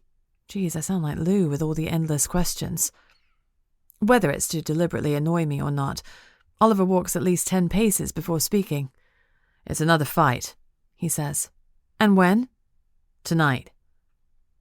My heart does a flip. What did you say? Did you say yes? Did you say I'd fight? He continues walking without answering, finally turning to me and coming to a halt just before the padlock bridge. I told him I wasn't up for another just yet, he says. But I said I would bring him someone who was. Chapter 12. I am so excited. Seriously pumped. Never in my life would I have imagined that entering some dodgy cage fight would be my idea of fun. Yet I am happy to admit that I am buzzing. Remember, the aim of today isn't to win. I'm not expecting that, and you shouldn't either. This is just a practice run. An opportunity to see what it's like to fight against someone who isn't there to go easy on you. You'll probably get hurt. I understand. I do. And remember what I said about staying close to me and not drawing attention to yourself. You fight when it's your turn, and the rest of the time, you keep a low profile. There were no vampires around the last time I was there, but that doesn't mean we can take any risks. Concentrate on what I've taught you, and observe your opponent's technique. Check which side they favour. Look for any weak spots. I didn't win last time by being the strongest. I did it by watching and memorising their habits. You must do the same. We walk across the open dock area until we reach the stacks of rusting containers. I follow Oliver into the maze of metal. After a few minutes, however, I begin to grow concerned. Are you sure we're not lost? I ask, as we travel deeper into the shadows. I can just about make him out, shaking his head. There are marks on the corners, see? He indicates an etching on one, at eye level. I wouldn't have noticed it had he not pointed it out, but now I know what to look for. They're pretty easy to spot. It should be just up here. Really, I can't hear anything. No, you wouldn't. It's underground, remember? I freeze, paralysed by the images that surge through my mind. Naz, you okay? I shake my head, trembling now. Underground? You never said anything about that. Yes, I did. I'm sure I did. I thought you meant underground as in a low-key, secret kind of way, not actually underground. It's both. Why, you're not claustrophobic, are you? It's a massive space down there. I'll be with you the whole time. It's not that. Then what? I feel panic building as I remember the blood bank, which, just like this place, was subterranean. I asked her to leave me. I told her to go, and I thought she had. But she hadn't, and my best friend died there trying to protect me. I'm nearly choking on my tears now. Ray, I finally cough out. The blood bank. Realization suddenly dawns on him, followed by a look somewhere between horror and pity. I didn't think, Naz. I'm so sorry, but we don't have to do this. He takes my hand. Come on. As he moves to guide me back the way we came, I remain rooted to the spot. I can do it. I drop his hand and nod as confidently as I can manage. Let's go. I can still fight. Naz, you don't have to. I know I don't, but I want to. I've been training and I'm not giving up now. Please. He looks at me for a few seconds, perhaps giving me the chance to change my mind. I'll be with you the entire time, remember, he says at last. And if when you get down there you want to leave, that's fine, just say. But they're only people, Naz. That's all. Only people. One more turn and we reach the entrance to a staircase. As much as I try to block out all thoughts and images of the blood bank, it's not easy. This reminds me of it so much. The narrow stairs, the grimy handrail, the noise that gets louder the lower we descend. I close my eyes and grip Oliver's hand tightly as he guides me down. In the back of my head, the wolf is on high alert, snarling and snapping, ready to pounce at any moment. I keep telling myself that this isn't the same as when I couldn't save Ray. At the blood bank, I was human. I'm not just that anymore. I'm not weak now. We've got this, I say to myself and the wolf. We'll be fine. There's nothing here to be afraid of. They're only people. Only people. When we reach the bottom of the stairs, Oliver pushes open the door and light floods out. This, I discover, is nothing like the blood bank. Chapter 13. It's hard to believe it's been kept a secret. I'm not sure what I was expecting, but nothing as professional and large-scale as this. The place is cavernous, with gantries running along the walls. Powerful spotlights on heavy chains are suspended from the ceiling, illuminating a full-size boxing ring but with an iron cage built around it. It seems to only have one door. An impressive speaker system is pounding out techno music. Whoever organizes this takes it all very seriously. Where are we? I ask, trying to make sense of all the space. Surely it isn't part of the docks. No, I don't think so, Oliver replies. From what I gather, this is where they built their first steelworks in the 1850s. Then, when the town grew and they needed more space for the port in the 1940s, they moved the factory over to the other side of the river. Most of the buildings were demolished, but only ever to surface level. They didn't need to do more to accommodate all the containers, so they left it at that. Hence, all the space down below. Apparently there are some old furnaces too, although I don't know where. How did you learn all that? I was just chatting with a couple of blokes the last time I was here. Was that before or after you got beaten up? Hey, I won, remember? You should have seen the other guys. As always, I'm in awe of how he discovers stuff like this. It's probably down to his Blackwatch training, but I'm too distracted trying to take in my surroundings to ask more questions. At a rough guess, there are about 100 people present. Most of them are sitting on chairs around the ring or standing on the gantries looking down. In the cage, 2 men are circling one another. Both are large, but in a more middle-aged spread kind of way as opposed to toned and muscular. If this is the standard of fighter Oliver went up against, I'm not surprised he won. As we move further in, there's a murmuring, an exchange of glances, both from the floor and up in the gantries too. Even the guy in charge of the music is staring at us. It's hard not to feel uncomfortable, even when I know the attention isn't on me. You obviously made quite an impression the last time you were here, I whisper. They don't look particularly pleased to see you. No, I think I may have taken out their local favourite. The fans switch their attention back to the fight, as a flurry of punching and pushing sees one of the men ending up with his face pressed into the bars. His opponent grabs him by the hair, pulls his head back, and then slams it into the ironwork again. The crowd is on its feet, cheering and baying for blood. There's certainly plenty of that. The action lacks the finesse of a boxing match. It's far more brutal and raw. The referee seems in no rush to intervene, even though the guy can barely see through his swollen eyes and probably can't breathe anymore through his smashed-up nose. With a final elbow to the top of the head, he collapses unconscious on the canvas. The referee finally steps in and declares the winner, holding his bloody hand aloft. I look at Oliver. He shrugs. The victor bursts through the door of the cage to the cheers of his friends and supporters, while two burly guys half carry, half drag the other man out. "Are you okay?" Oliver asks. I just nod. I can't think of anything to say. We find seats, ready for the next bout. Two women now enter the ring. One is dressed in a crop top and loose black shorts, with tightly braided hair. The other has a shaved head. Her attire is much the same, just in yellow rather than black. I look down at my jeans and baggy t-shirt and feel maybe I missed the memo about the dress code. Not much I can do about it now, so I focus on what I can, which is learn. Paying close attention, I try to identify a pattern to the women's movements, although they seem to consist mainly of bobbing and weaving. I can feel Oliver watching me as I study them, no doubt ready to answer any questions I might have. But for now, there aren't any. I'm doing exactly what he told me to do. Watch. Already I can tell Braids is the stronger of the two. She's not throwing as many punches. Hardly any, in fact. But every time she does land one, it rocks the other girl. Skinhead is ducking and diving, trying to stay clear of her fists, occasionally throwing out a speculative kick when she gets the chance. But inch by inch, Braids is forcing her to backpedal towards the cage wall. Skinhead lashes out once more with her foot in a last-ditch attempt to open up some space, but Braids catches her ankle and upends her.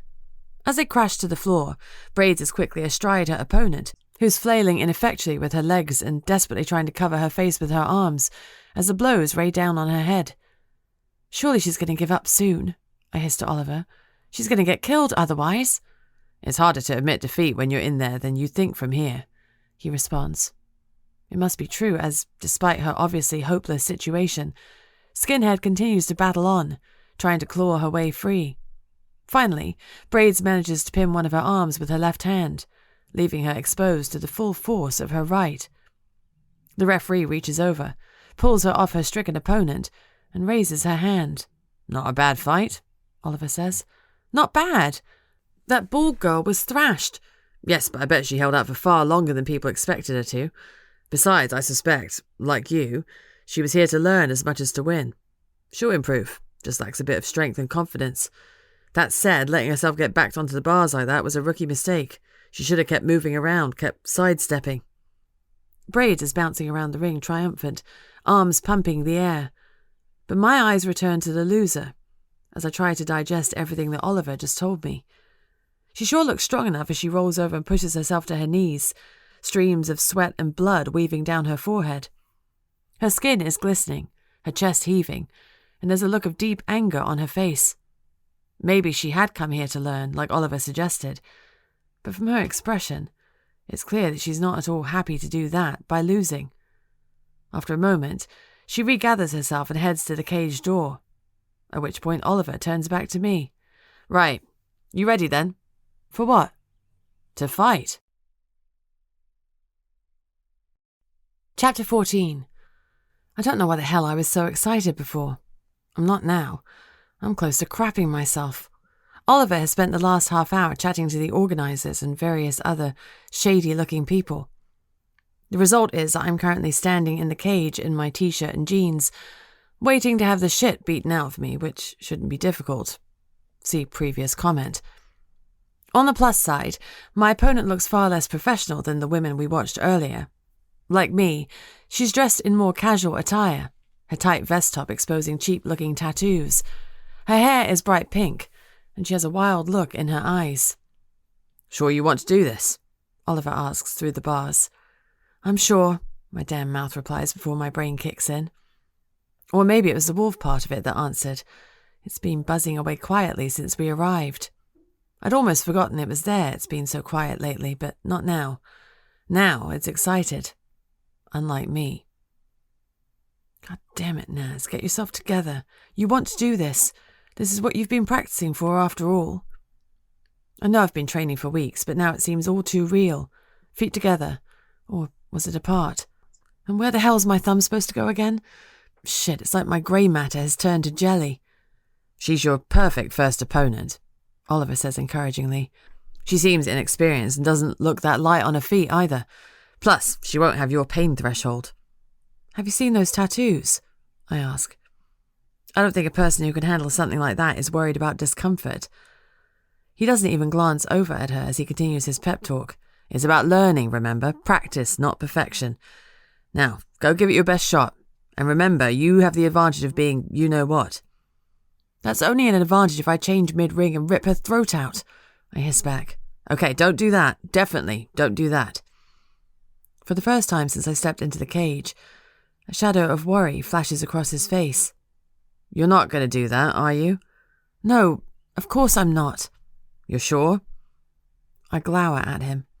He looks me up and down and purses his lips in a way that doesn't fill me with confidence. What? What is it? Your t-shirt is too baggy. It'll give her something to catch hold of and control you. You'd be better off removing it. What, and give you and everyone else the opportunity to perv at me in my bra? Please, you were hardly shy when you used to waltz around my flat in your underwear the last umpteen years. Seriously though, there are no rules. The ref isn't going to stop her if she uses it to her advantage. Think about it. I do, but only momentarily before shaking my head. It's fine. She'd have to get close to me to grab it, and I have no intention of letting that happen. Okay, your decision. A minute later, the ref yells, and I'm suddenly standing in the middle of the ring, with Oliver's face fading into the distance. Close up, the girl's not half as fragile as she looked before. Her arms are rippling with muscle, and she stands a good 6 inches taller than me. I'm still considering this when the bell rings, and my opponent's fist flies out and strikes me square in the jaw. Stumbling back, I shake my head, trying to figure out what just happened, only to see her fist coming towards me once more. This time, I'm ready, and I dodge to the side before she can hit me again. In terms of sportsmanship, I'm not impressed. Seriously, give a girl a chance to get her bearings before you start with that. Unfortunately, I'm not able to take it up with her or even dwell on the matter for long, because her fists are still flying. And not just her fists, her feet and knees too. I just don't have enough limbs to block all the different angles that she's coming from. So much for not being light on her feet. Right now, she looks like a bloody gazelle. It's not like the blows hurt that much compared to the ones Oliver has dealt out recently. They have more of an annoying mosquito quality to them, rather than huge strength behind them. But mosquitoes can bite. Go on the offensive! Oliver's yell makes its way through the fog of my thoughts. Use your jab! You've got this, Naz! You've got this! This is a learning exercise, I remind myself, as I take another punch in the guts. So learn, and get one good punch in, at least. With renewed determination, I drive myself forwards, lunging at her with the first real show of aggression since the fight started. She blocks my strike, but it slows her down. Yes, Naz, that's it! And again! Go again! Oliver's voice spurs me on, and I lash out again, but connect with nothing but air. I swing at her for a third time, certain I'm going to connect, when there's a tightening around my back and shoulders, and I'm dragged forwards, my breath catching in my lungs. I look down. She has the front of my t-shirt in one hand and is yanking me further towards her while thumping me in the side with the other. Hey! I yell, pulling back to try and get out of her grip. But her nails are in there tight, and I can't get away from her. She lands another punch and then kicks my legs, causing me to stumble. I try to regain my balance, but she uses my shirt to swing me around and send me sprawling onto the deck. In a flash, she's on top of me, and her forearm is crushing my windpipe, her sweaty face just inches from mine. Baggy t-shirt, she says in a thick accent, and smiles. Rookie mistake.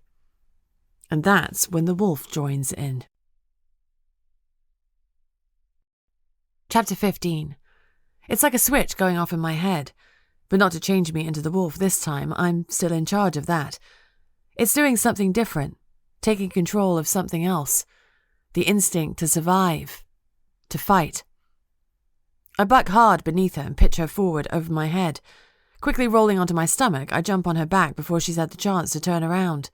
She uses her considerable strength to lift us both, and stands. Still holding onto her upper body, I use my feet to kick her legs away from under her, sending her face first into the mat again. I start to rain blows down and she curls up, covering her head. A moment later, and the referee is pulling me off and lifting my arm to declare me the winner.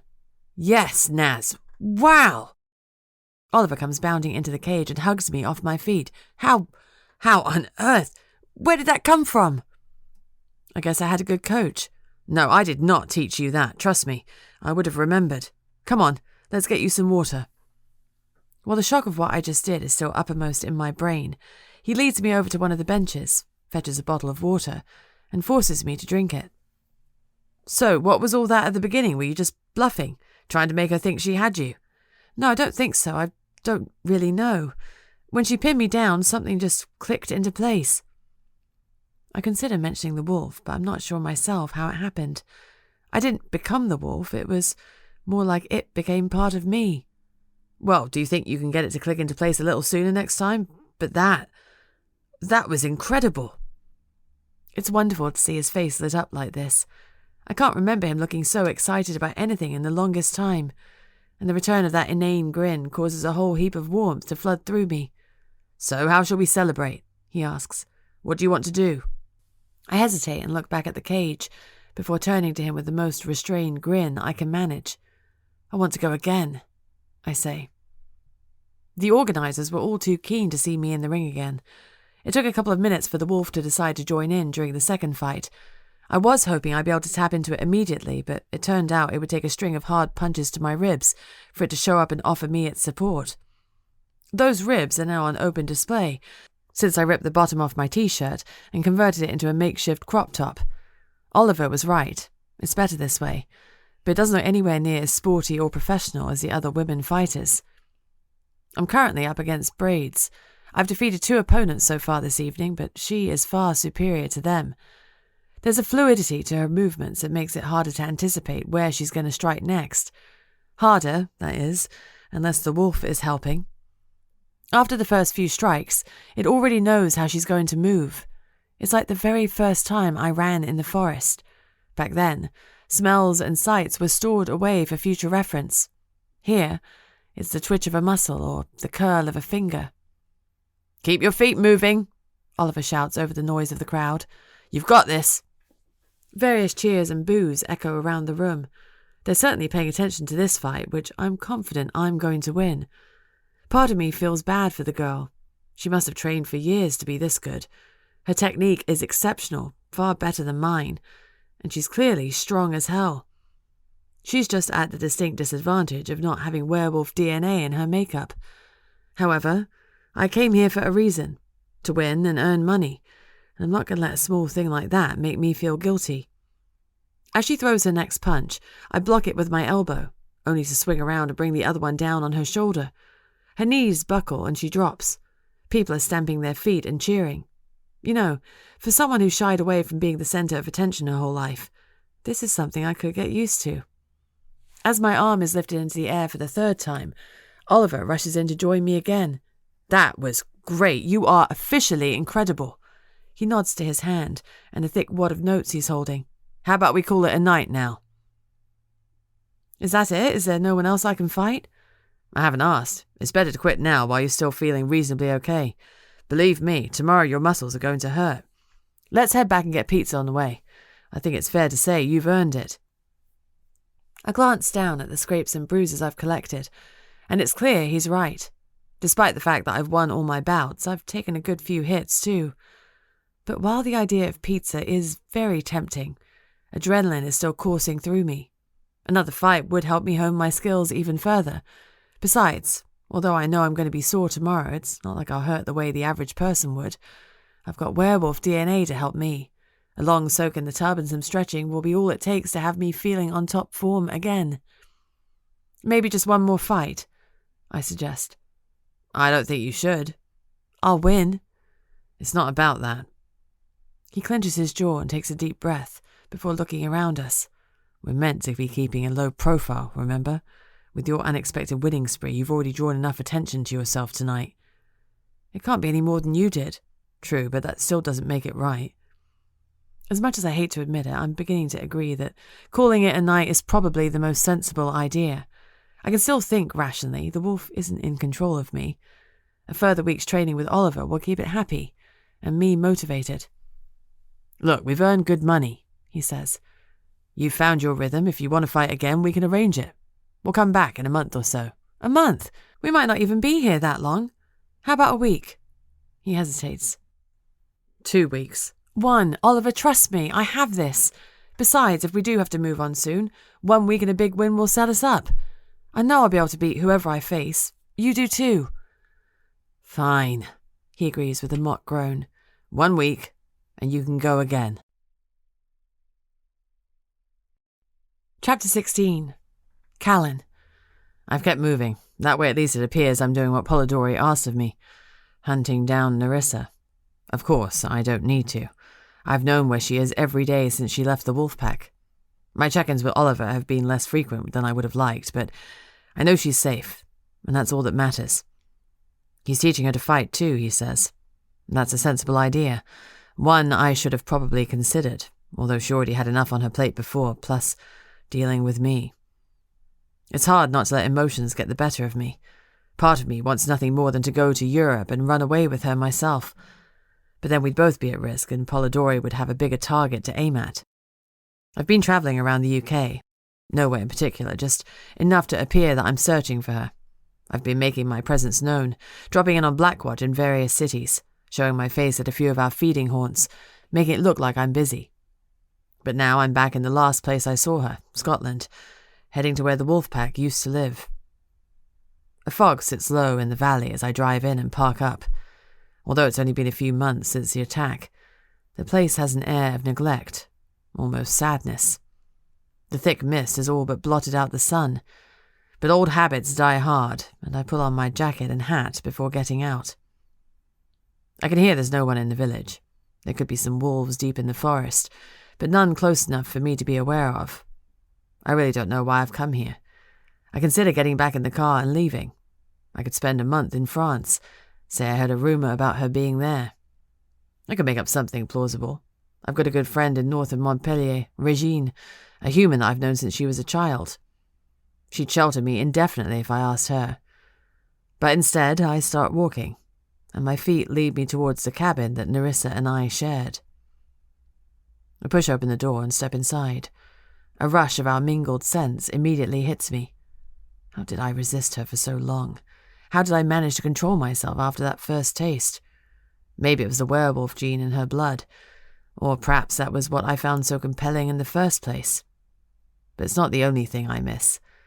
It's all of her. Her dry, self-deprecating humour. Her rash, emotional outbursts. The curtains are closed, and only a little light filters past them into the room. Yet it is clear to see that nothing has changed. Her father's diaries are still sitting in their boxes. Obviously, the vampires who raided the place didn't know their significance. I have no doubt, with all those years of experiences contained within, they'd make for interesting reading. I stoop and pick up one at random. I'm about to open it when a noise renders me frozen to the spot. A deep, guttural growl. I turn around slowly, lifting my hands, one still gripping the book, high above my head as a sign I'm no threat. Fear churns in my stomach. In the doorway is a huge red-brown animal with deep blue eyes. It snarls and snaps, teeth bared at me. I've never gone one-on-one against a werewolf before, but having seen Narissa in action, I can say with some certainty that it's not something I ever want to try. Backing away, hand still raised, I hope my intentions are clear. That's enough. Stop it.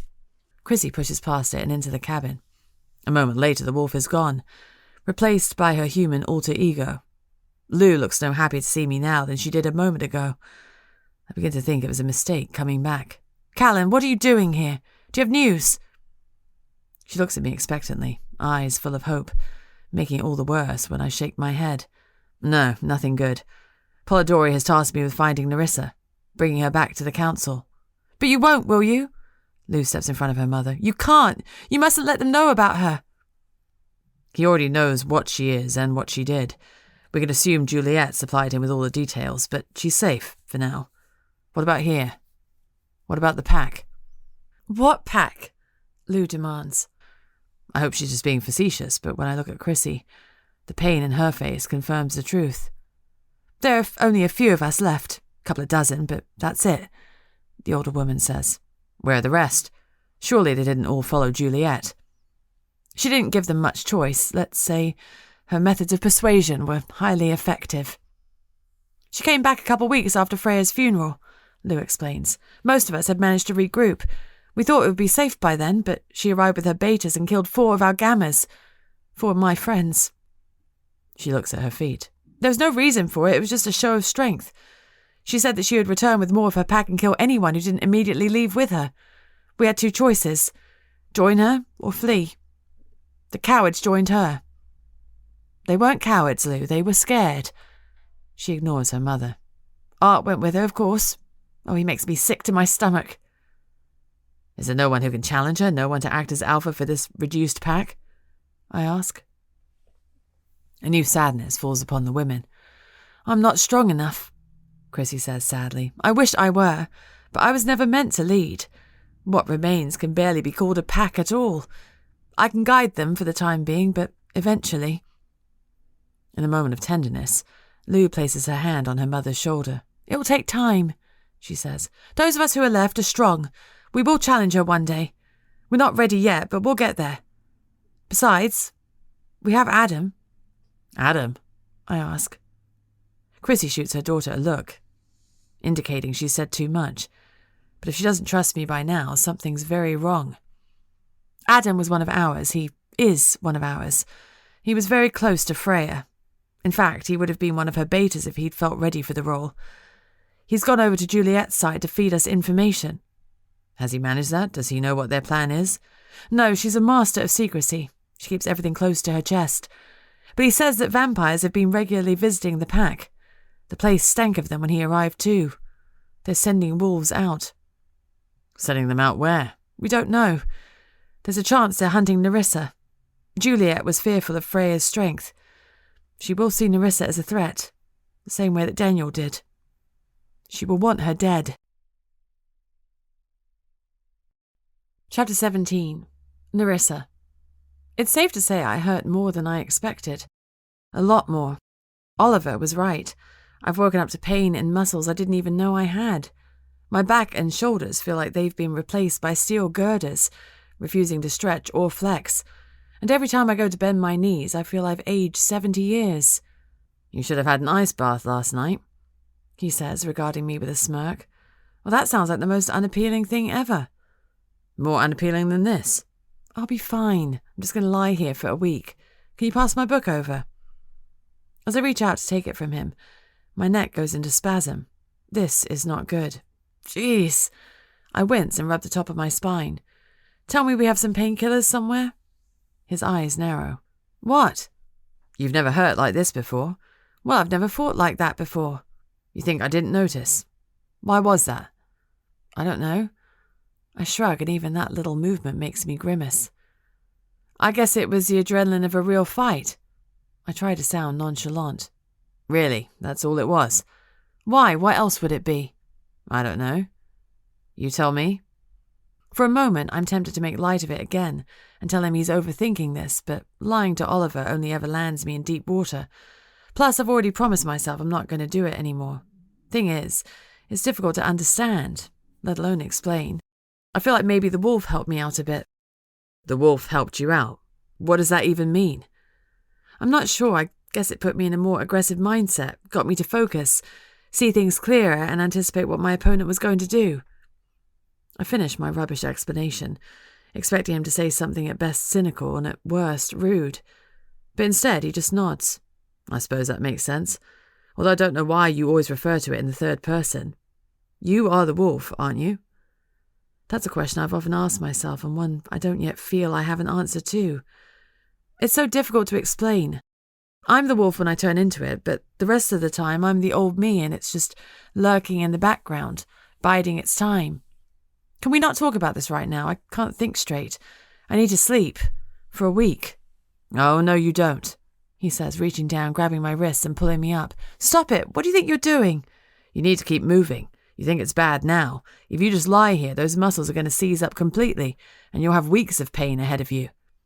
I'm not sure I can even stand up straight, I complain. And you need to get back into training, assuming you want to fight again. It's a tough call, but yes, I do. We'll start with just walking, he says. We'll only go as far as the forest. By the time we get there, you'll feel a lot looser. Trust me. He lied. I don't feel even a little bit better. In fact, I feel worse. It's gone from soreness and dull aches to searing pain, not to mention a headache that's pounding through my skull with every step I take. And it's not just me that's feeling it. For the last 30 minutes, there's been a whimpering in the back of my head that's growing louder. Whatever I did last night invoking the wolf to help me fight is clearly something my body doesn't approve of. Hybridizing my two personas is obviously not ideal. Maybe you should sit down for a while, Oliver suggests when we reach a tree stump at the edge of the forest. What about water? Have you drunk enough? I don't think this is a simple dehydration issue. I don't get it. I thought you'd heal faster. My mind flashes back to the night I arrived at the wolf pack, and the girl, Alina, lying in the back of a truck. She'd been beaten to a pulp, by vampires, Kalen suspected. He also felt they had a witch on their side who had stopped her from transforming and prevented her from healing using a potion or curse. I don't know about the healing, but it's my choice not to shift right now. I do heal faster, I tell him, but only properly when I'm a wolf.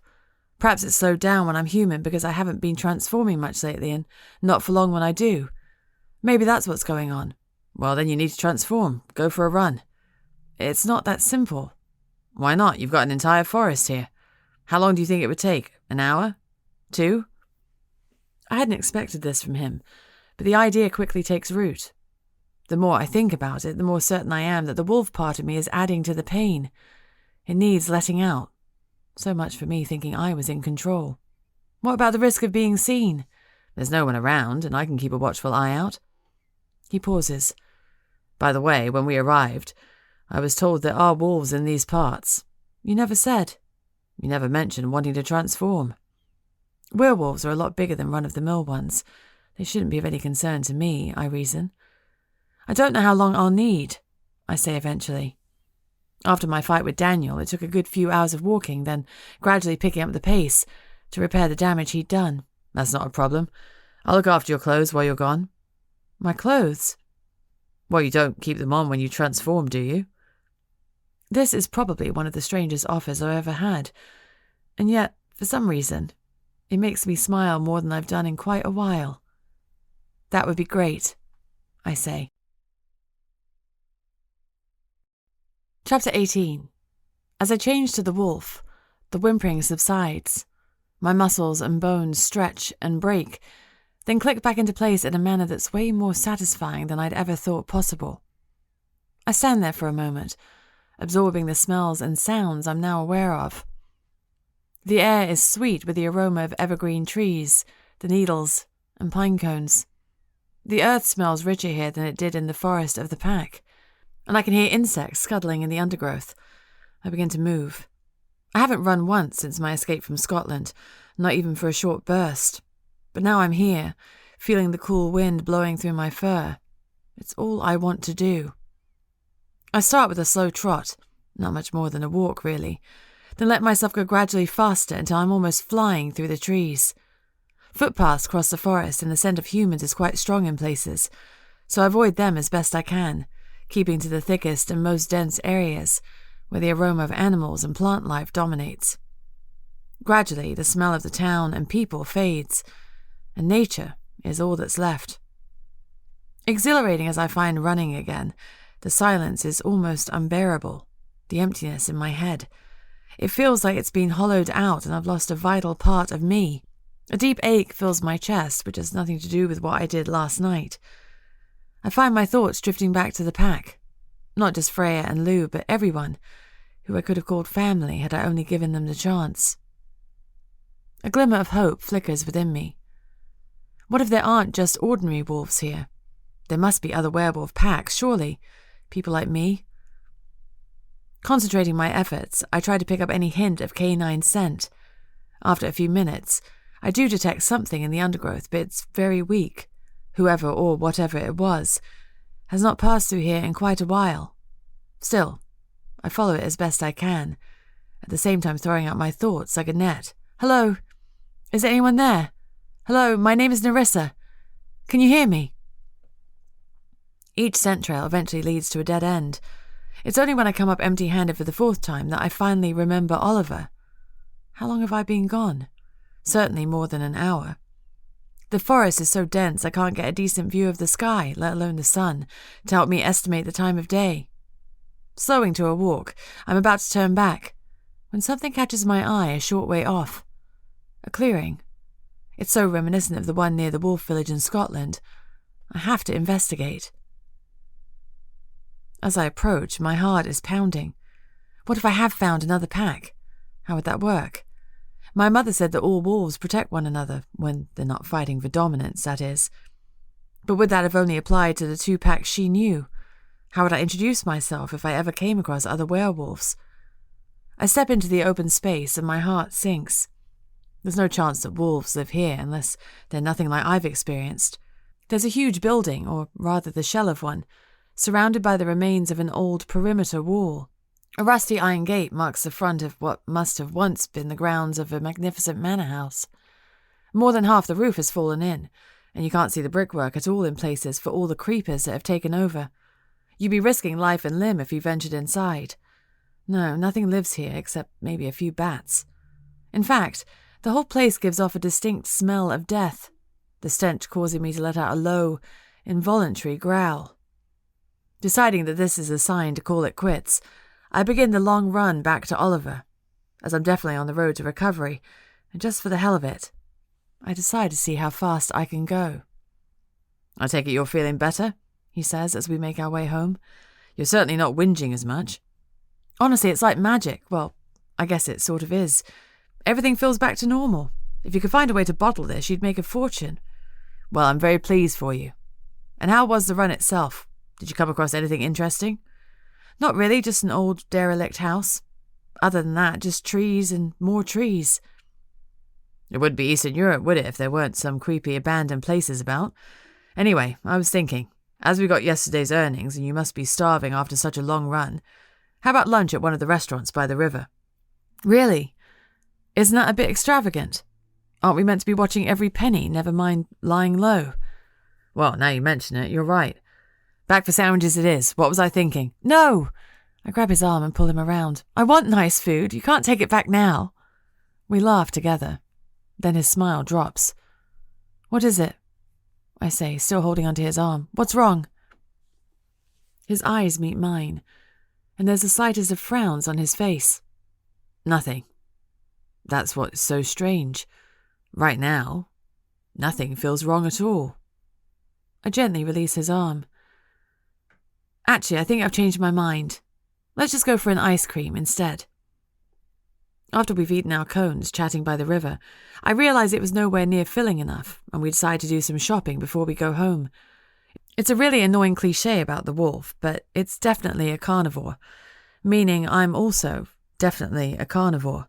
Once I could have happily lived on bread and cheese, but now only a juicy steak or roast chicken is going to do it for me. How much life in our relationship has changed in these past few weeks. As Oliver said down by the water, if you ignore the fact that I've probably got the Vampire Council's best men trying to hunt me down and kill me, and that I have no idea when I'll be able to return to my mother's pack, our day-to-day existence is pretty good. Simple, but good.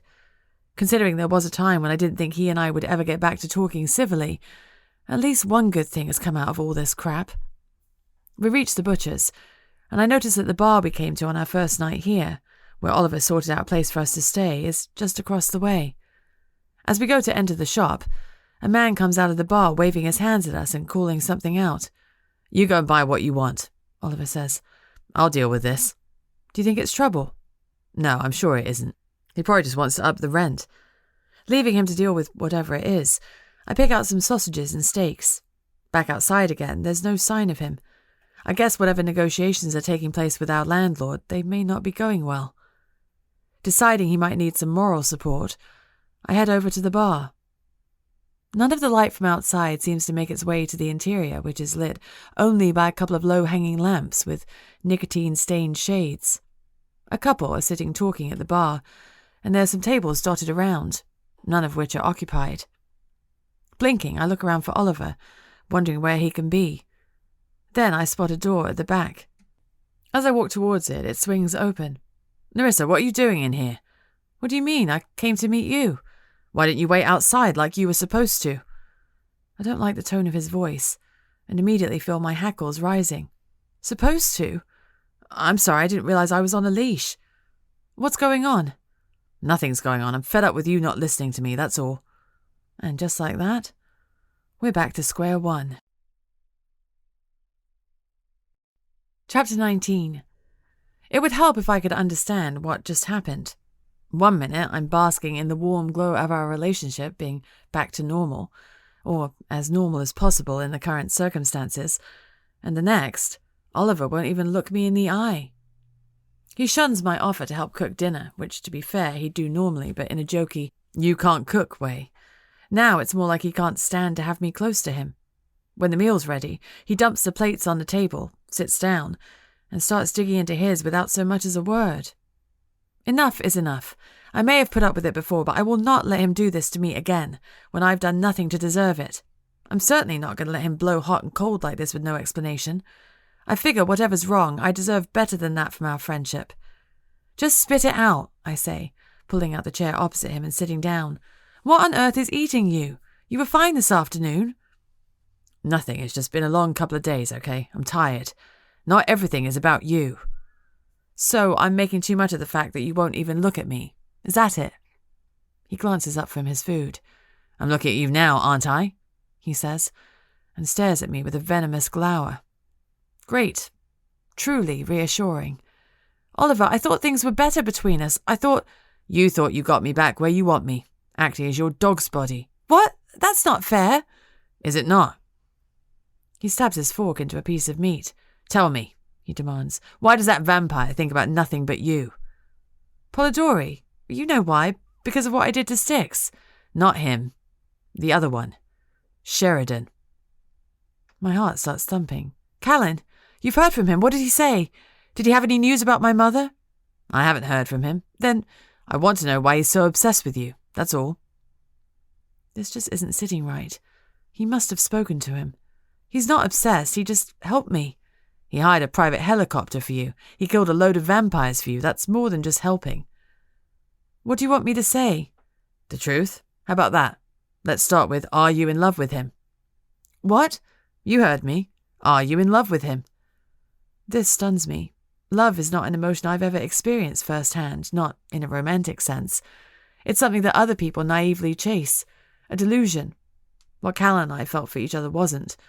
Couldn't be that. No, I stutter. You don't sound convinced. It's just an easy question, or at least I thought it would be. His tone is spiteful. Even with all that's gone wrong in the past, there was only one other time he's spoken to me like this, when he said he wanted me out of his life. Forever. Where's all this coming from? I thought we were good. Because I want to know where I stand. Where you stand? I mean, am I just babysitting you until you can run back into his arms or his bed? You are screwing him, I presume. What the hell? I push myself away from the table with such force, my chair tips over. How dare you? I'm sorry, I thought we had a policy of honesty these days.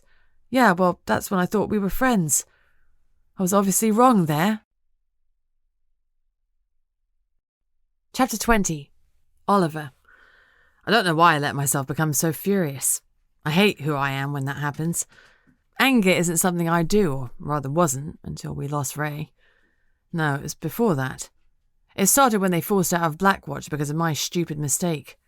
I flare up so easily, particularly at Naz. That girl has gone through so much and I pile even more crap on her. How big an arsehole is it possible to be? Having this bloody vampire breathing down my neck all the time is sending me crazy. It's the way he's insinuated himself into my life, into our lives, that riles me. But it's also the way he speaks to me, particularly about her. Today had been a good day, a really good day. For Naz, even more than for me. I'd never say it to her face for fear she ripped me to shreds, literally. But I think she needs to let the wolf into her life more. Don't get me wrong, the fact my best friend is a werewolf scares the shit out of me. But that doesn't change who she is and what she needs. And she needs this wolf. Whether she realises I know or not, I see the difference in her performance after she's taken herself off for 5 minutes during training. Nature calls? Honestly, I wish she'd just be open about it, but then I guess transforming like that must be a pretty personal thing. Which is why today was such a breakthrough. Acknowledging what she needed, letting me be a part of it. if looking after her clothes qualifies as that. She went running as a wolf for the first time since she left the pack. She let herself go, and when she returned, she was so calm, so relaxed. It was like the old Naz was back. Then, walking with her down by the river, I stupidly let my mind wander, let myself daydream. We weren't on the run. Her life wasn't in danger. I wasn't merely there as a glorified chaperone. We could have been any normal pair of friends, enjoying a city break together, eating ice creams and laughing. It was all so easy to imagine. And then we get back to town, and I find he's left a message at the bar, telling me to contact him immediately, like I'm at his beck and call. Maybe it's down to my Black Watch training, always obeying orders without a moment's hesitation, or perhaps it's the fact that he's a member of the mighty Vampire Council, but either way, I did as he requested. I didn't even wait until we got home and dig out the hidden mobile from the bottom of my bag. Instead, I used the payphone at the bar and called the number he'd left with the owner. God, how I wish I hadn't. Where have you been? I've been trying to contact you for hours. Why are you ringing me here? Your phone's been switched off, going straight to answer phone every time. Yes, because I've been with Naz. We've been training. Okay, but you shouldn't stay out of contact for that long again. And you can't let her go running as a wolf either, he adds. It would be too risky. Jesus Christ. I immediately want to wring his neck. You're joking, right? Last time we spoke, you were worried that she wasn't changing enough. I wasn't fully cognizant of the situation then. They might be able to sense her if she transforms. They, who? The wolves. What wolves? Don't worry, I'll take care of it. As usual, he's only giving me half the story. I used to think that vampires were reticent because they needed to hide their secrets. Now I'm thinking if they're all as arrogant as him, they can't have any friends to hang out with to practice normal conversation on. How's the training going? Really well. She won 3 contests last night at a local fight club. She wants to go again in a week. What are you playing at? You're drawing attention to yourselves. We need the money. I'll send you some. We don't want it. Besides, it's good for Naz to have a purpose. And she needs real experience, more than I can ever give her. If you can't sort things out at your end, then it'll be even more crucial that she's able to defend herself. I guess I'll have to trust you. I can't decide if that's a compliment or an insult, but there's no time to dwell on this before he's dishing out more orders.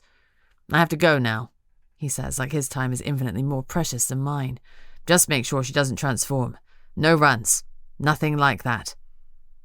It's a miracle the handset doesn't crack. I'm gripping it that hard. The smile she had on her face when she came back from the forest this afternoon. Honestly, he has no idea what he's asking of me. Just so I get this straight, you want me to carry on hiding from her the fact that her mother is dead, most likely killed by her father's best friend.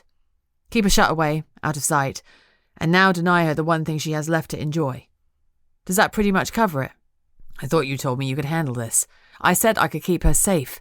What I can't handle is the constant change of rules. And she's forever asking about you, whether you've been in touch with any information about her mother. She's not an easy person to lie to. There's a silence from his end of the line. I wish I could work out what he's thinking. I'm fairly sure, whatever it is, I'm not going to like it.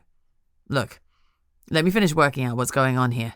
When I know for sure what we're up against, I'll come for her. Then you'll be free to go back to whatever it is you do. That's not what I meant.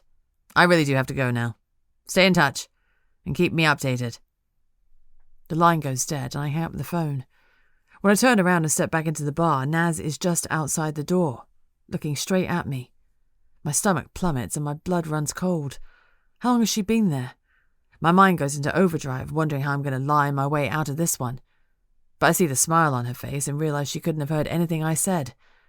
And then, something snaps, and my anger and frustration pour out on her. Chapter 21. Narissa. He's an asshole, a self-centered, arrogant asshole. Right now, I'm tempted to change and rip his fucking arm off. Seriously, I can take him resenting that he's giving up his life for me. I can take him blaming me for what happened to Ray. I deserve that.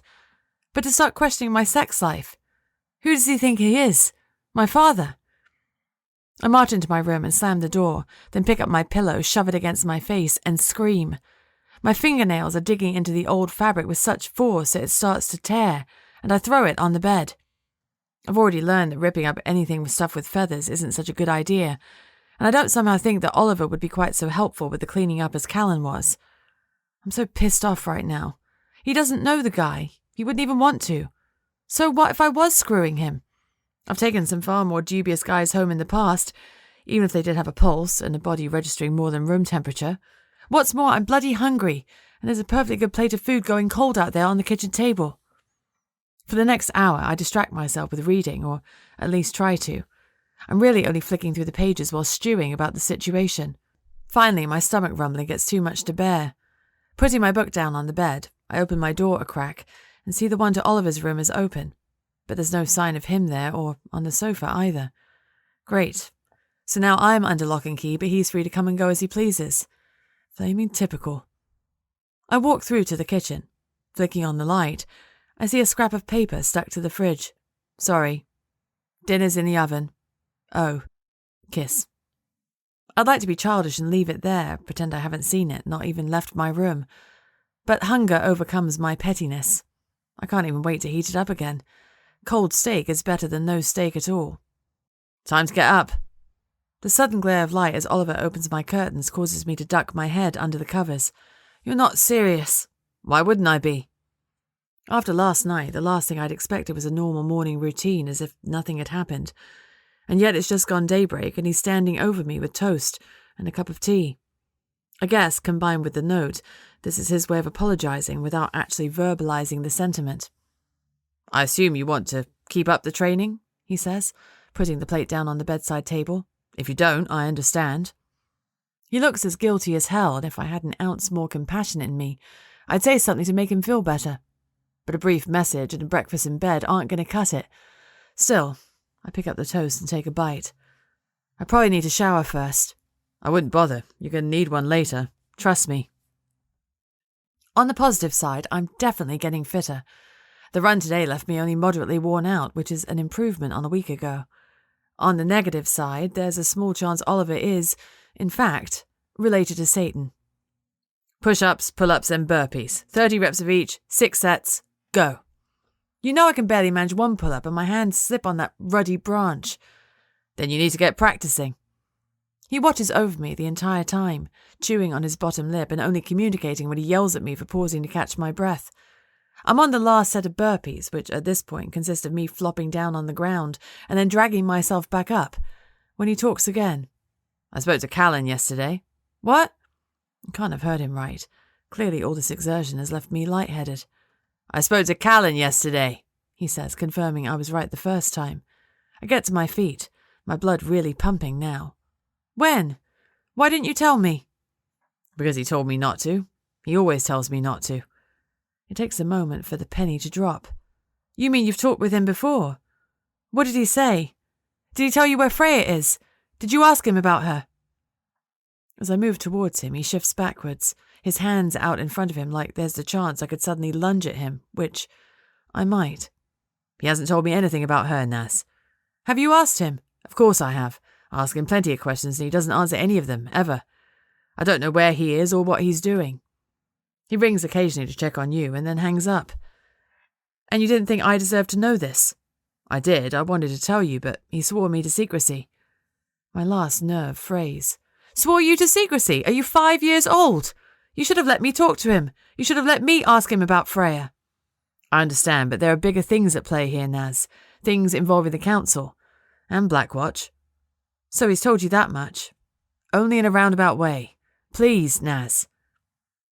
He stretches out a hand towards me, only to withdraw it at my snarl. Taking a deep breath, he steps back again, hands up in front of himself once more.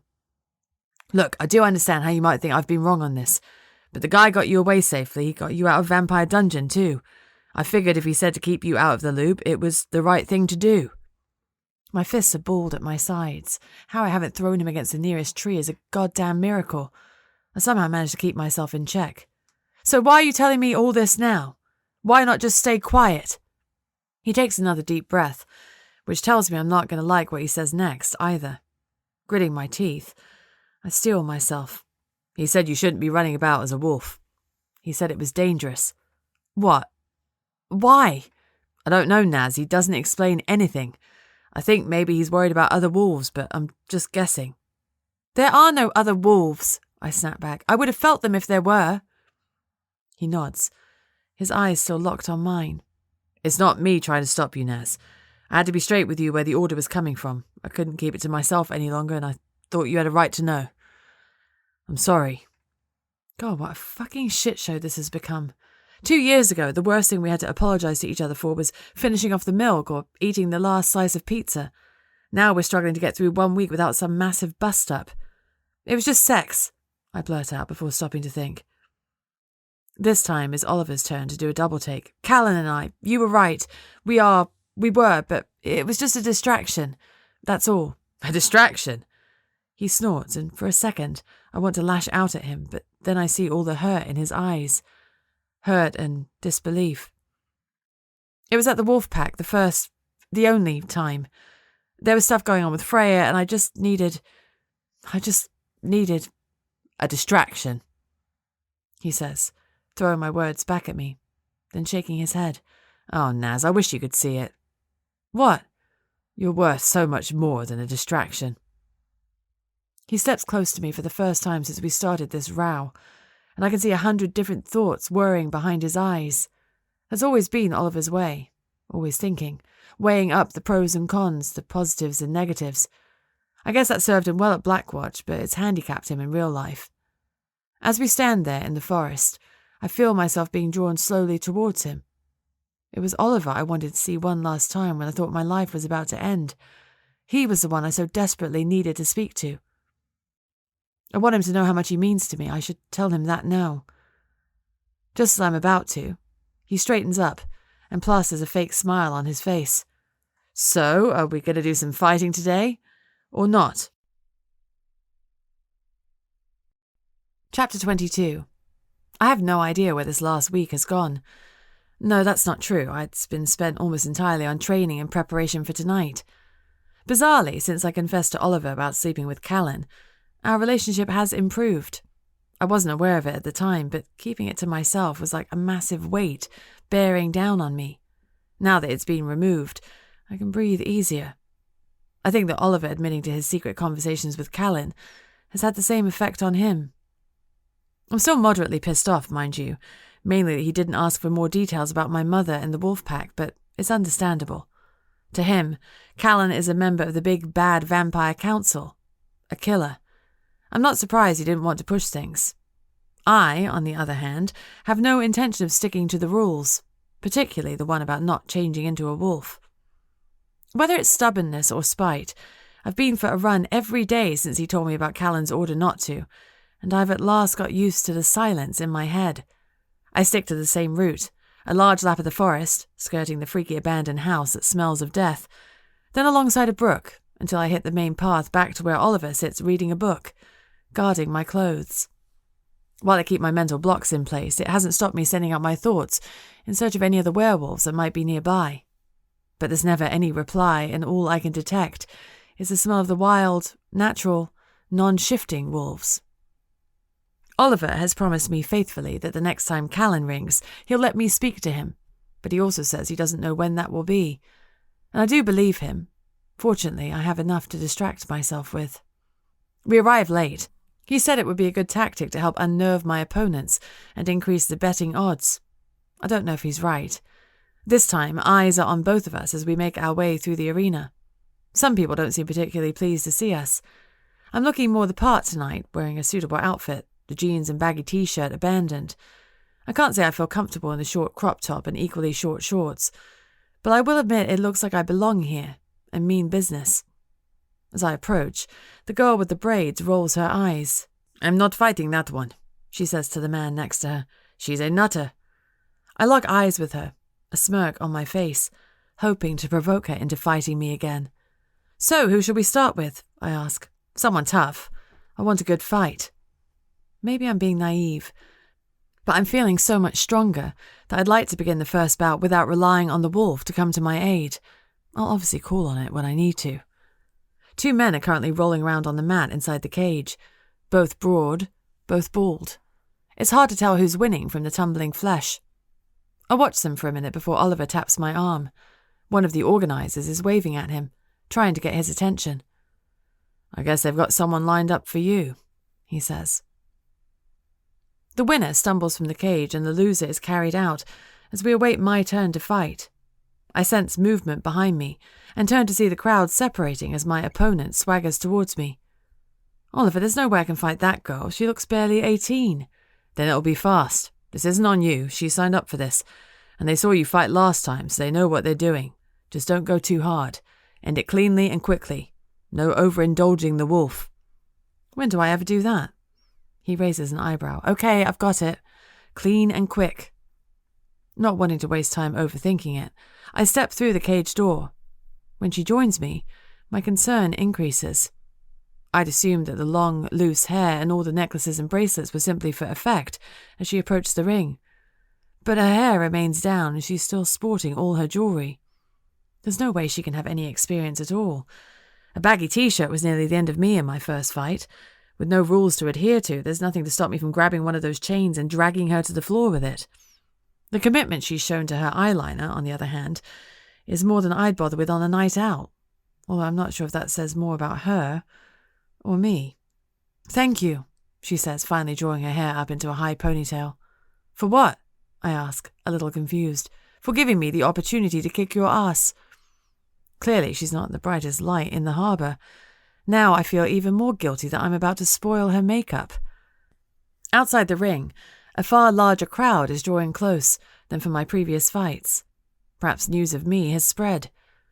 The ref steps into the cage and indicates for us to take our places.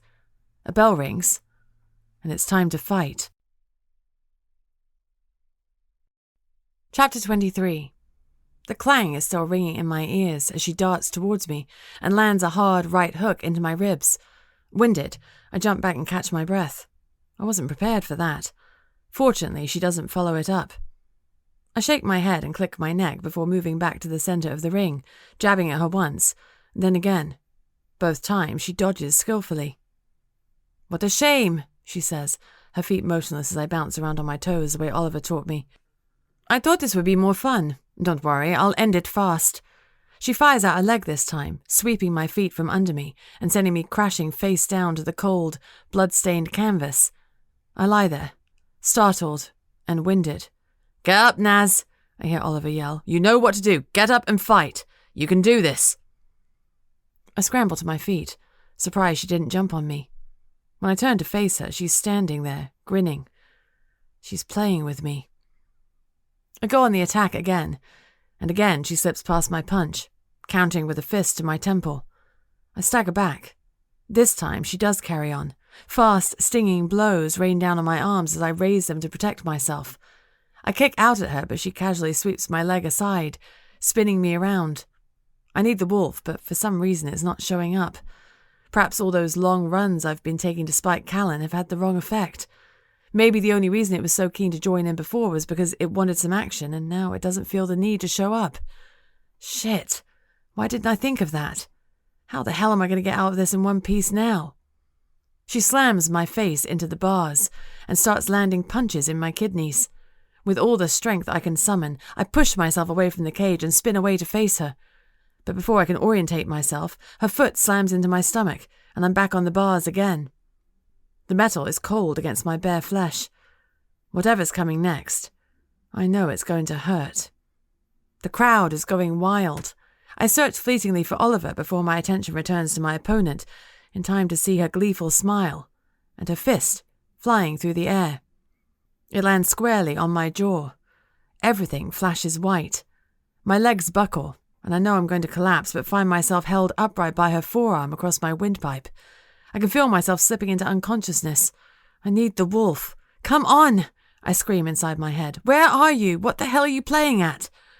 I feel a growl reverberate in my skull. Please, I need you. You want more? The girl asks with a grin. I can oblige. Her eyes narrow as she moves her arm back to take another punch. Bracing myself, I take a deep breath and squeeze my eyes shut for a millisecond. I feel the disturbance in the air as her hand flies towards me. And then, like it's the most natural thing in the world, I catch her wrist, her fist barely an inch from my nose. It's like waking from a deep sleep. Finally, I feel alive again. It's me and the wolf. Together. Her eyes widen as I tighten my grip. I use my other hand to prise her arm from my throat and twist it back. I feel her muscles weaken. She's obviously no pushover, but her technique is actually rather sloppy. "At last," I say with a smirk. "Now I'm ready for a fight." I bring my forehead down hard on the bridge of her nose, then release her. She staggers backwards and I slam my foot into her exposed midriff. As she doubles over, I aim a solid right hook at her temple. There's far more force behind the blow than I've ever managed before. She goes down on one knee and puts a hand on the mat to steady herself. I wait for the ref to step in, but he doesn't. The girl slowly raises her head and looks at me. My blood runs cold. Where have I seen that expression before? "I like this," she says. Before I realize what's happening, she's on her feet and has launched herself at me. I twist away, escaping her fist, but it's so close I feel the rush of air at the side of my face. I move to a better position, but she's already set to go. How on earth? I barely have time to catch another breath before her leg flies around again and catches me. I land awkwardly on my back. She's straight on me this time, and there's no escaping her punches as they find their mark once, twice, and then a third time, knocking my head from side to side. How is she managing this? The wolf is there, fighting back too. I can feel it. And yet her strength is a match for mine. The crowd is on its feet, baying for blood, although whose, I couldn't say. "Get up, Naz! Fight back!" That voice. I remember when I thought Daniel was about to end my life, and all I wanted was one last chance to tell Oliver how I felt about him. The girl is looming over me, fists raised. That's all she is, I remind myself. Just a girl, and I am so much more than that. I've taken down vampires, and there's no way I'm letting her beat me. Catching her hands, I throw her to the left, and we roll across the canvas in a jumble of limbs. I free myself and flick back onto my feet. Turns out all those drills are paying off. She's relied entirely on strength and quick reflexes, I think, as she too jumps up. I clear my mind and let the wolf take control. I dodge from side to side to avoid her fists. I must play to her weakness, which is her technique. I need to get her into a position where she has no way out, and that's exactly what I do. I don't let up for a second. Every time I land a punch, I'm already firing off the next. Noticing she's off balance, I sweep at her legs. She falls awkwardly, and I bring my elbow down on her shoulder before she can get up. I go to follow with a kick, but she's on the move again. This time, though, the wolf knows exactly what she will do. I spin, bringing as much momentum to my right arm as I can. She stands just in time for me to connect cleanly with her jaw, and she drops to the ground, stunned. The ref lifts my hand. The arena erupts with applause and whistles. They're cheering for me. I turn to the four sides of the cage and pump the air with my fists. As I make my way to the door, my eyes move across the crowd, searching for Oliver. When I finally locate him, I freeze. He's not smiling. He's not even looking at me. He's looking past me. He seems horror-struck. His eyes are almost bulging. Chapter 24. The crowd is still going wild. I turn around. The girl is up off the canvas. Her top lip folds back in a snarl, and that's when I see them. 2 gleaming fangs. Oliver yanks the cage door open and pulls me out. The vampire moves to follow me. I lose sight of her as Oliver and I are encircled by fans. It doesn't take us long to unentangle ourselves, but by the time we do, she's disappeared. "Where did she go?" I ask. "I didn't see, Naz. I'm so sorry. I had no idea there were vampires here." "That doesn't matter now. We have to find her. Stop her before she can tell anyone about me." He turns around. "There's only one way in or out of here, the staircase. She must have gone that way." I don't wait for him to say more. I race through the crowd, scattering people as I go. Reaching the staircase, I take the steps 2, then 3 at a time. I don't know how I'm managing it. I'm so exhausted. I have to catch up with her. Yet even as I'm saying this to myself, I feel it's an impossible task. She has too much of a lead on me, and as soon as she's outside, she'll be off in a flash. With the last of the adrenaline, I push through the door and step out into the night. My stomach sinks. Oliver emerges just moments after me. "We've lost her," he pants, looking around. "She could have got anywhere.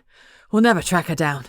"You can't," I reply, and without further ado, I start pulling off my clothes. "No, Naz, you mustn't. People might see. We've no other choice," I say, throwing him my things. "She mustn't get away." A second later, The wolf springs forwards. I can smell her immediately, that deathly aroma weaving its path through those of the living. I race between the metal containers, the cold concrete hard under my paws compared to the grass I'm used to. I turn a corner, then the next, and then nothing. The scent has disappeared just like that. I stop and look around. Then up. That's the only place she could have gone. I've jumped many things as a wolf, but all at ground level. Height has never come into it. Until now. Moving back a few yards to give myself a run up, I leap into the air for all I'm worth. My front paws land on the roof of the top container, nails scrabbling on the rusty metal. My back ones join them. I'm on the scent again, chasing her under the moonlight sky. It becomes a dance of twists and turns, ups and downs. The vampire girl is trying to confuse me. No doubt she can hear me racing behind her. I'm well and truly latched onto her now, and I'm closing in. But do I continue as a wolf and simply kill her? It's tempting, but then what? I won't get the answers I need. Why was she there tonight? Was it because someone else told her? Could Polidori have sent her? I have to know. One more turn between the containers and I'll have her, and I know exactly what I'm about to come face to face with. Whether it's sensible or not, I transform back to human and step around the corner. In this light, she looks even more immature. Definitely younger than me, but possibly even Lou, too. "What are you?" she asks, her eyes wide. "I thought you were like us, but you're not, are you?" I step forwards, confused. Whatever I was expecting, it wasn't that. "Who knows I'm here?" I ask, trying to look as intimidating as I can, given I'm completely starkers. "Does Polidori? Have you spoken to him?" She takes a step towards me. We're now only an arm's length from each other. She reaches out her hand, and for a second, I think she's going for my neck. Instead, she takes a strand of my hair in her fingers, brings it to her nose, and sniffs deeply. "You're different. I've never smelled anything like you before. Are you part of it too?" I'm still torn between ripping her throat out and quizzing her for answers. Something about her is so off. She's definitely a vampire. There was no mistaking the teeth or the smell once I'd locked onto it. But this behavior is downright odd. "You're not like the others they bring," she says. "Are you joining us? Are you part of it too?" Again, that question. "I'm not joining you for anything." Her face falls, like a toddler who's just been told they can't have ice cream for breakfast. "So you're not part of the uprising?" she demands, her expression changing to something altogether fiercer. "You should be with us. It's the right thing to do. It's what we deserve, our rightful place." She snarls, eyes flickering darkly as she exposes her fangs. Both sets of fangs, top and bottom. My stomach lurches. She may not be one of Polidori's people, but she's something equally dangerous. Then, just as quickly, her demeanor switches again. Fear flashes in those unblinking eyes. "Are you going to tell them?" "Tell who?" "The others. They don't know I came. We're not meant to leave, not supposed to feed yet. But I didn't, did I? So they can't be cross. You won't tell them, will you?" My confusion is growing by the second. There are no two ways about it. She's a vampire, obviously a rogue, with intact bottom fangs like that. But the way she's looking at me, the terror in her expression. I remember what Kalen said about vampires turning people as playthings, then discarding them without teaching them what they are or how to survive. This must be the case with her. But who does she mean by the others? "Please." She's begging now. "Please, you're different too, like me, aren't you? I know you are." God, my heart's hurting. How long ago was she human, I wonder? Can't have been very long to not even be aware of what I am. But then she didn't lose control back in the ring when I was bleeding, which means she must be well fed. Everything about her is a contradiction. Well, almost everything. No matter what brought her here, there's only one way this can end. "I'll make it swift," I say, the only comfort I can offer her, and transform. Chapter 25. Oh, Christ. Oliver's first words when he finally joins me sum up the situation pretty succinctly. I turn around, sweat running down my spine. Even in the shadows, there's no disguising the fact that I am once again butt naked, although that's not currently my biggest concern. "Did you see what happened?" From the way the blood has drained from his face, I can't help but think that's the case. It was bad enough doing it, but for him to witness that side of me, it's not something I ever wanted. I just got here. Did she hurt you? His eyes go from me to the vampire's body, and then to her head, lying a few feet away. Shit, Naz, we'll have to get our stuff from the flat quickly and go. I take my clothes from him and he averts his gaze as I get dressed. I look down at the aftermath of my encounter and consider the situation. The fact that he didn't see me ruthlessly kill a deranged vampire kid calms my nerves a fraction, but it doesn't change the bizarreness of what just went down. She wasn't from the council, I tell him. She wasn't looking for me. She didn't even know what I was. He frowns. How can you be sure? She told me. She spoke to me. She wanted to speak to me. But if she wasn't sent by the council, then what? She was a rogue. Exactly how Kalen described them, and had no real idea what she was. And she still had her bottom fangs. So one of the council members must have turned her. Someone out hunting for you got hungry and careless. This doesn't make the situation any better, Naz. We have to get going. Now. He reaches out and takes my hand, but I don't move. I can't stop staring at her. It's like she's part of a giant jigsaw puzzle, and I should be able to figure out how all the pieces fit together. It can't have been a member of the council who turned her, I say. That's impossible. None of them have their bottom fangs except Polidori. Well, that means she must have been turned by another rogue, and even if there's only one more out there, that's still bad news, Naz. You've left your scent all over the place. So she wasn't working for Polidori, I recap. She wasn't even after me in particular. She definitely didn't know I was a werewolf, but she knew I was special. She knew she was special too, but not what she actually was. But she was fixated on whether I was going to join her. Join her? As part of an uprising. What, Naz, that sounds bad. Really bad. We definitely can't hang around. I know he's right, but I need a minute longer to think. Oliver, if there's a rogue here, killing innocent girls like she must once have been, shouldn't I at least try to find it before we leave? No, you absolutely should not. But I can kill it, Oliver, easily. I can kill a dozen of them if needs be. No, the answer is no. We go back to the flat for our gear, get back on the road, and we don't stop until we're 1,000 miles away. My eyes return once more to the mutilated girl. He's right, but there's something about her that makes me particularly uneasy, and I can't put my finger on what it is. Fine, we'll leave, I say. I know we need to go on the run again. Killing her may cause ripples that we can't predict. As we walk back through the containers, the silence between us extends. We reach the gates of the yard. The river and town come into view. I feel sad. This place wasn't home, not by a long shot, but it's the most time I've spent anywhere since I left London. I'm going to remember it for many reasons. The padlock bridge, those floral curtains, the runs in the forest past the creepy old house. And that's when it hits me. Chapter 26. I have to go now. I need to know for sure. Naz, I don't like this. I don't like it at all. It'll be fine. By the time I get there, the sun will be coming up. Daylight hours. I just want to know if I'm right. If it's a nest. I'm furious at myself for not realizing sooner, but then again, why would I? When I first tackled vampires as a wolf, I was more concerned about not dying than taking note of what they smelled like. The only other vampire I've been near in wolf form is Kalen, and we were only together like that briefly in Scotland. Once when I followed his scent through the forest back to the village, and again when he ran with me to the cabin. I didn't think about the subtleties of his aroma then. He just smelled of Kalen to me. But the scent of the girl, of decaying rottenness, is the same one that's caught my attention every time I've passed that house. Say it is a vampire nest, and what would you want to do, Naz? What do you think I'd want to do? I'd want to destroy it, kill them all, stop them changing more innocent people. He drops his head into his hands and sighs, then lifts it again and looks at me. How about this? The next time I hear from Kalen, I tell him to deal with it. That's part of his job, isn't it? Eliminating rogues.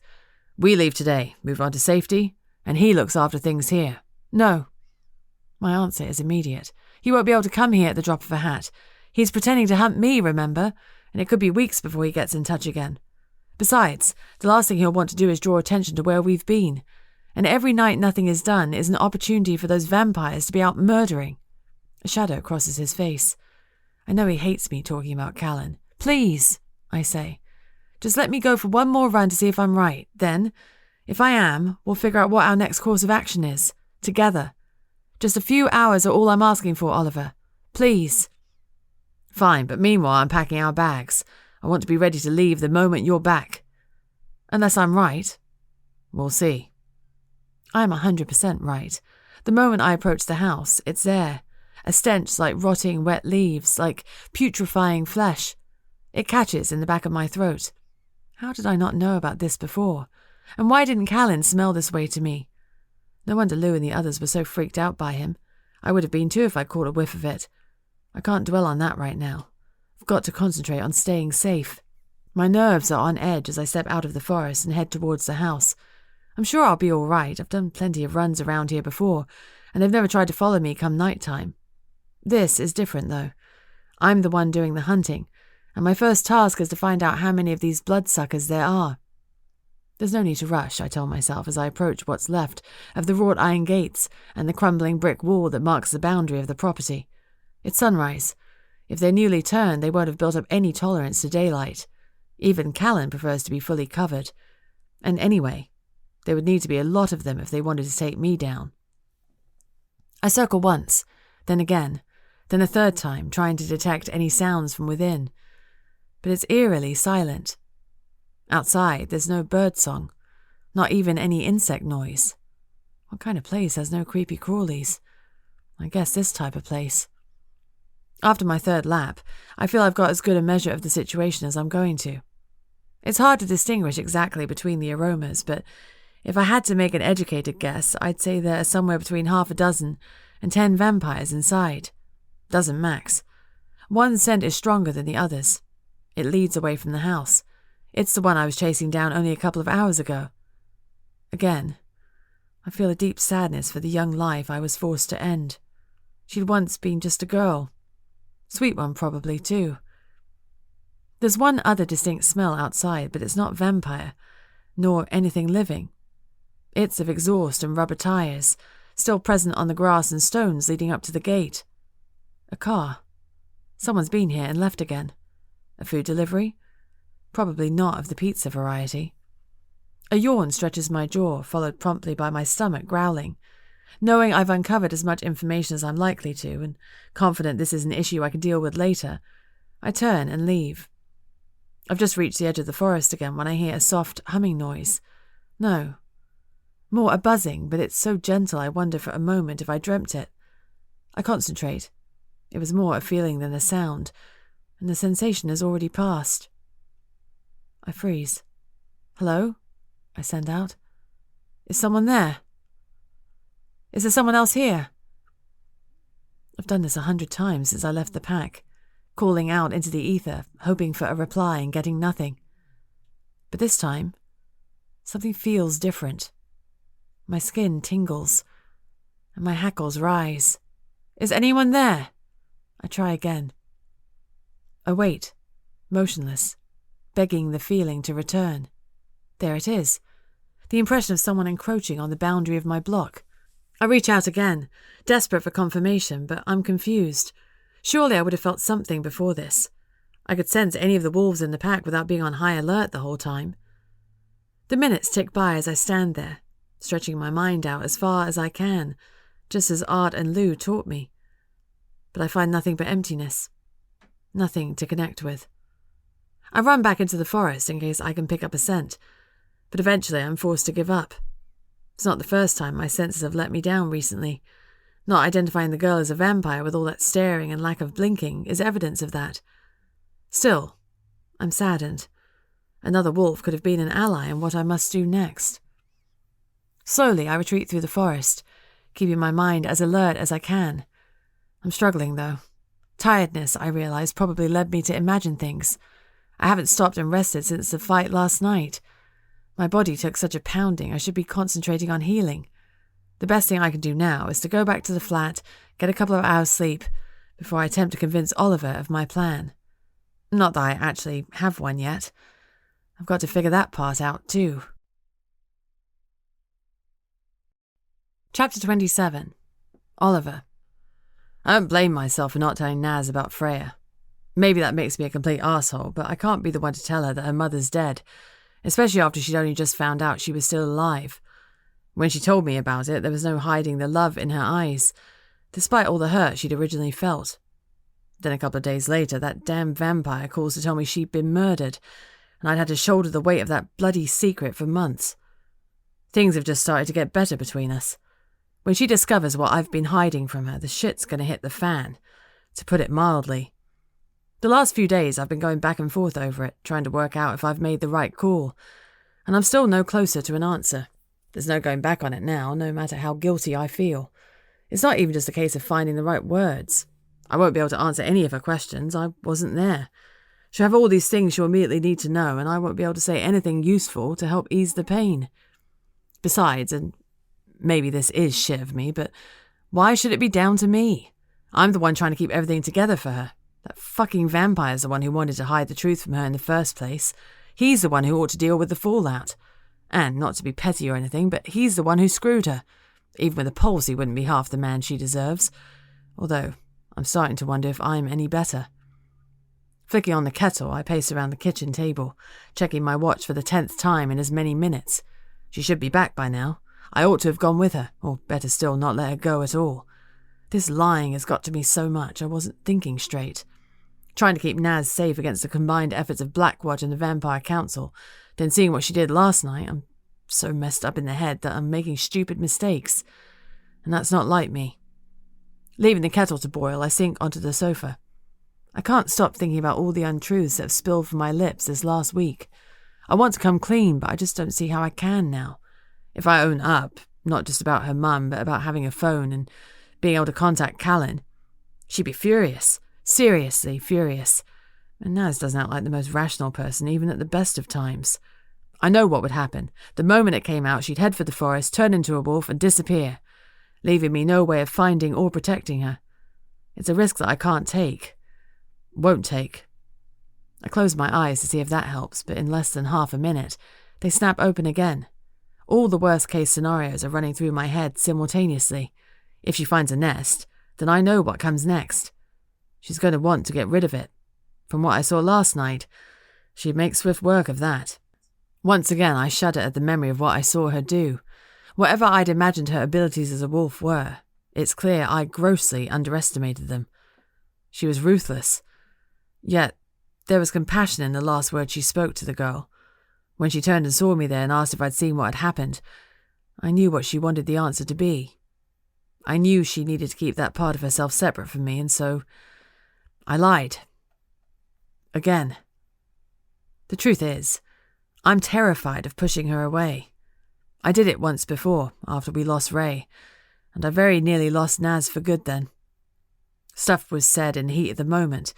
You always think there'll be a chance to take it back and make things right, but sometimes there's not. Part of me feels like this is a twisted form of karma. I got so mad at her for lying to me, I said some truly shitty things. At the time, I didn't see how it was possible to say you genuinely care for someone and keep so much from them. Now, I find out it's alarmingly easy. You've just got to convince yourself you're doing the right thing. But I'm done with all that. From this point on, I'll be as honest as I can. I'll worry about those previous lies later. I'm about to get up to make coffee when the door opens. She looks exhausted. There are deep shadows under her eyes, and her hair is plastered to her face. Yet she still looks perfect to me. If I could, I'd wrap my arms around her and take her away from all this, forever. But that's not an option. She steps into the flat, closes the door behind her, then heads to the cupboard and pulls down 2 mugs. "So, do you want the good news or the bad news?" she asks. Chapter 28. Narissa. I place the mugs on the counter, aware that I probably look like a complete and utter wreck. The wolf may aid the healing process, but nothing can help with being covered in mud or being desperately tired, other than a long soak in the bath and a good sleep. I'm seriously in need of both. And by the looks of things, I'm not the only one. Oliver is bleary-eyed, clearly not having rested either. Pushing himself up from the sofa, he shakes his head, as if to clear it. "Bad first," he says, finding his voice. "You should know that by now. If you start with the good news, I'd be too busy worrying about what the bad is. Is it really bad? Just tell me. Let's get it over with." Fair enough. I grab 2 tea bags from the caddy. The bad news is that it is definitely a vampire nest. Shit. There's something good to follow that. It's small. 10 vampires at most. 10 is small. Well, I think so. And they don't seem to be leaving the house much. He nods and I pour water into the mugs, waiting for whatever's coming next. So, how are these 10 agoraphobic vampires getting fed? I think they're having blood delivered. I caught the scent of a car. I'm only guessing, but I'd say it was maybe a couple of days old. Definitely not fresh, though. From what Kalen told me, they don't actually need to feed that often. Perhaps Blackwatch is supplying them, or someone raided a local hospital. I think of the fridges filled with bags of blood at the blood bank bar. How long would a supply like that keep 10 vampires going? Although, why would they stay in one place and not explore is a whole other matter. So what does that mean? What happens now? Oliver asks, interrupting my thoughts. What indeed? I've spent the whole journey back trying to figure out the next bit. How do I convince him I can take them down? And not only that I can, but that I should. I know we're in hiding to protect my life, but this isn't just about me. What happens if I don't act? Whoever they are, the fact they probably all have their bottom fangs means they don't follow the blood pact. Sooner or later they'll start leaving the nest, just like the girl did. And when that happens, they'll want to do more than go 3 rounds in a boxing ring. I'm not sure how I can say that to Oliver without him thinking I've got some kind of death wish. Now, I know you're going to get all up in arms about this. I start carefully, but 10 vampires are nothing to a werewolf. I can handle them. I believe you. You do? And you want to take them out? I do. Okay. This is odd. I have a whole list of arguments prepared. The fact that I don't seem to need them makes me feel decidedly uneasy. He's treated me as a liability the entire time we've been on the run. And yes, he's been training me, but that doesn't feel like a reason for his opinion to change so abruptly. Then it clicks into place. You saw me last night, I say, lowering myself onto one of the dining chairs. You got there before I killed her, didn't you? But you said you hadn't when I asked you. Why? He dips his chin, avoiding eye contact for a moment before looking up again. I didn't know what to say. It seemed like you'd prefer me not to have been there. Of course I would. Do you imagine I wanted you to watch me murder a young girl? A vampire, Naz.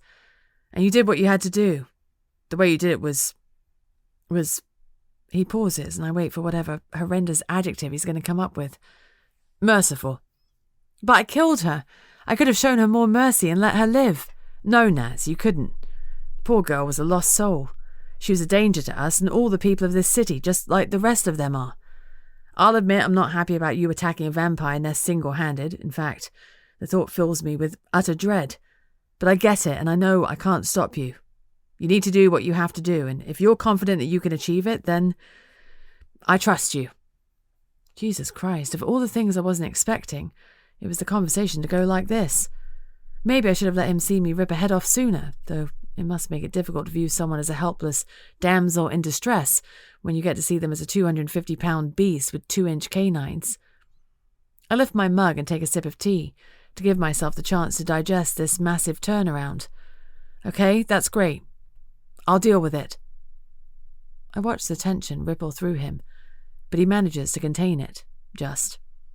I assume you have a plan, he says, and you know I'll be coming with you. I slam my mug back down on the table, slopping tea everywhere. No way! It's too dangerous. No, if it's as safe as you say it is, then having me there won't be a problem. Besides, I do have experience with vampires. As a peacekeeper, you fill in spreadsheets and organise their blood supplies. Your job is to foster good relations between them and humans. This is not the same thing at all. It's non-negotiable, Naz, he says. If anything were to happen to you... No! His jaw locks and he glowers at me. Look, Naz, I will walk into that vampire nest myself if you make this difficult. I'm not letting you do this on your own. So, either we work together on this, or you're going to have a darn sight more to worry about. Damn his stubbornness. I do love him for it, but right now it makes me want to throttle him. The air leaves my nose in a long hiss. I'm in charge. There's no hint of a question in my voice. If you're joining me, you do everything I say, particularly when I need you out of the way. I can't communicate to you as a wolf, and if I have to turn back to human... Well, we saw how fighting one of them like that went last night. Okay, I agree. Whatever the plan is, I'll stick to it, I swear. Good. I'm still not convinced it's a good idea, but if I can place him somewhere out of harm's way, maybe it'll work. So, he says, looking eager to appease me. What's the plan? I take a sip of tea and then an enormous yawn escapes my lips. Oh, maybe we could start with a quick nap. Chapter 29. Shit. This was definitely not part of the plan. A quick power nap was what I told Oliver I needed. Just an hour under my grotesque floral bedsheets and I'd be refreshed and ready to go. That was 8 hours ago.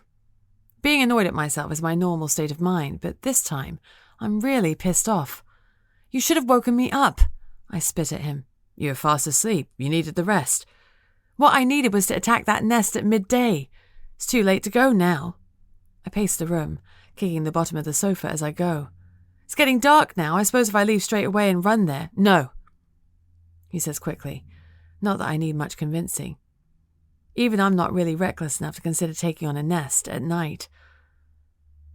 Don't worry, I'm not going to do anything stupid. It has to be light when I attack. So what do you have in mind? He asks. It's more of a rough overview than a concrete, detailed play-by-play, but the more I think about it, the more convinced I am that it'll work. We need to get them outside, I say, talking through my thought process, into the midday sun. And how do you plan on achieving this? By setting fire to the house. Oliver cocks his head and raises a brow. I expect him to disagree, but for the moment, he's not. I can see that could work, and then? Then I kill them. Right.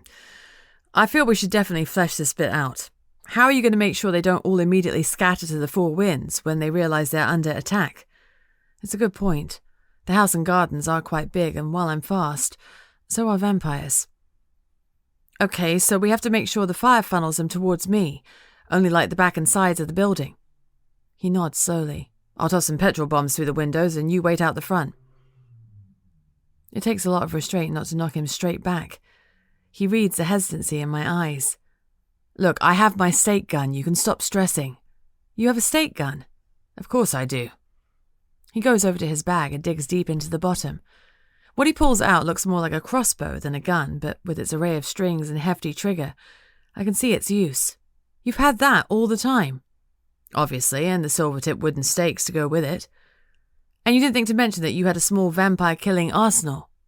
He offers a nonchalant shrug and drops it back into the bag. You thought I was going to tackle them with my bare hands? Really? After the incident with Styx, I don't go to the baker's without that thing. His self-deprecating laugh reminds me so much of the old Oliver, it almost makes me sad. He senses it too, and a moment passes between us. Like we're back in his apartment, arguing over who gets the last slice of pizza. Right then. His voice breaks the spell. I saw some empty bottles in the basement, and there's a petrol station on the way to the forest. We can use one of those god-awful floral sheets for the fuses. Okay, I say, agreeing to what is a significant improvement on my initial plan. So that's it. We set fires on 3 sides of the house, leaving just the front for them to flee through. Then I take them out, and you can get any strays with your gun, but at the same time making sure you stay well back. Is there anything else we need, besides matches? I don't think so. Then we're sorted. Once again, we slip into silence, and I run through everything one more time in my head, which takes all of 5 seconds. That's good though, isn't it? Aren't the best plans always the simplest? I hope so. I've not really been one for forward planning, as evidenced by all my previous life and death encounters. But normally I'm on my own with no one to bounce ideas off. The fact that Oliver thinks this will work too is reassuring. The annoying thing is that we have to wait until tomorrow. Feels a bit of an anticlimax. So, what should we do now? I ask. I really don't think that now I'm a werewolf, it was a sensible idea to get drunk. In fact, it's pretty irresponsible of you. Me? Why am I the one to blame? I said we should have a drink. Sample some of the local ales. I didn't tell you to try all of them. But they were so good. And where are the ones we brought back with us? Did you put them in the fridge? I stand with the intention of going to the kitchen, but my legs have other ideas, wobble, and drop me straight back down on the sofa. We should stop now. We don't want to oversleep again tomorrow. We have to kill vampires, remember? Like I forget, it's fine. I'll give myself 10 minutes wolf time before I go to bed. I reckon that'll prevent any hangover. You're going to change here? In the living room? I can if I want to. Look. I stand up and start to unbutton my top. No! Oliver grabs my wrist and pulls me down onto the sofa again, laughing. No wolfing in the living room. Wolfing? You heard me. We dissolve into a fit of giggles. Again. Honestly, I can't remember the last time I laughed like this. Or laughed. Full stop. The plan had been to go out for dinner and enjoy our last evening here, making the most of the city we've seen so little of, before getting down to the small matter of killing vampires. And we did have fun. One drink led to another, and then a few more. Over 3 hours later, we stumbled into the flat in hysterics. I've missed this, Oliver says, as if reading my thoughts. Missed it? I think this is only the third time I've seen you drunk in over 5 years. That's completely not true. 4 then, perhaps. Well, I'm a responsible member of the community, don't you know? He says in an over-exaggerated upper-class accent, tipping an invisible hat as he speaks. Then his eyes lock on mine with a seriousness we've managed to avoid all night.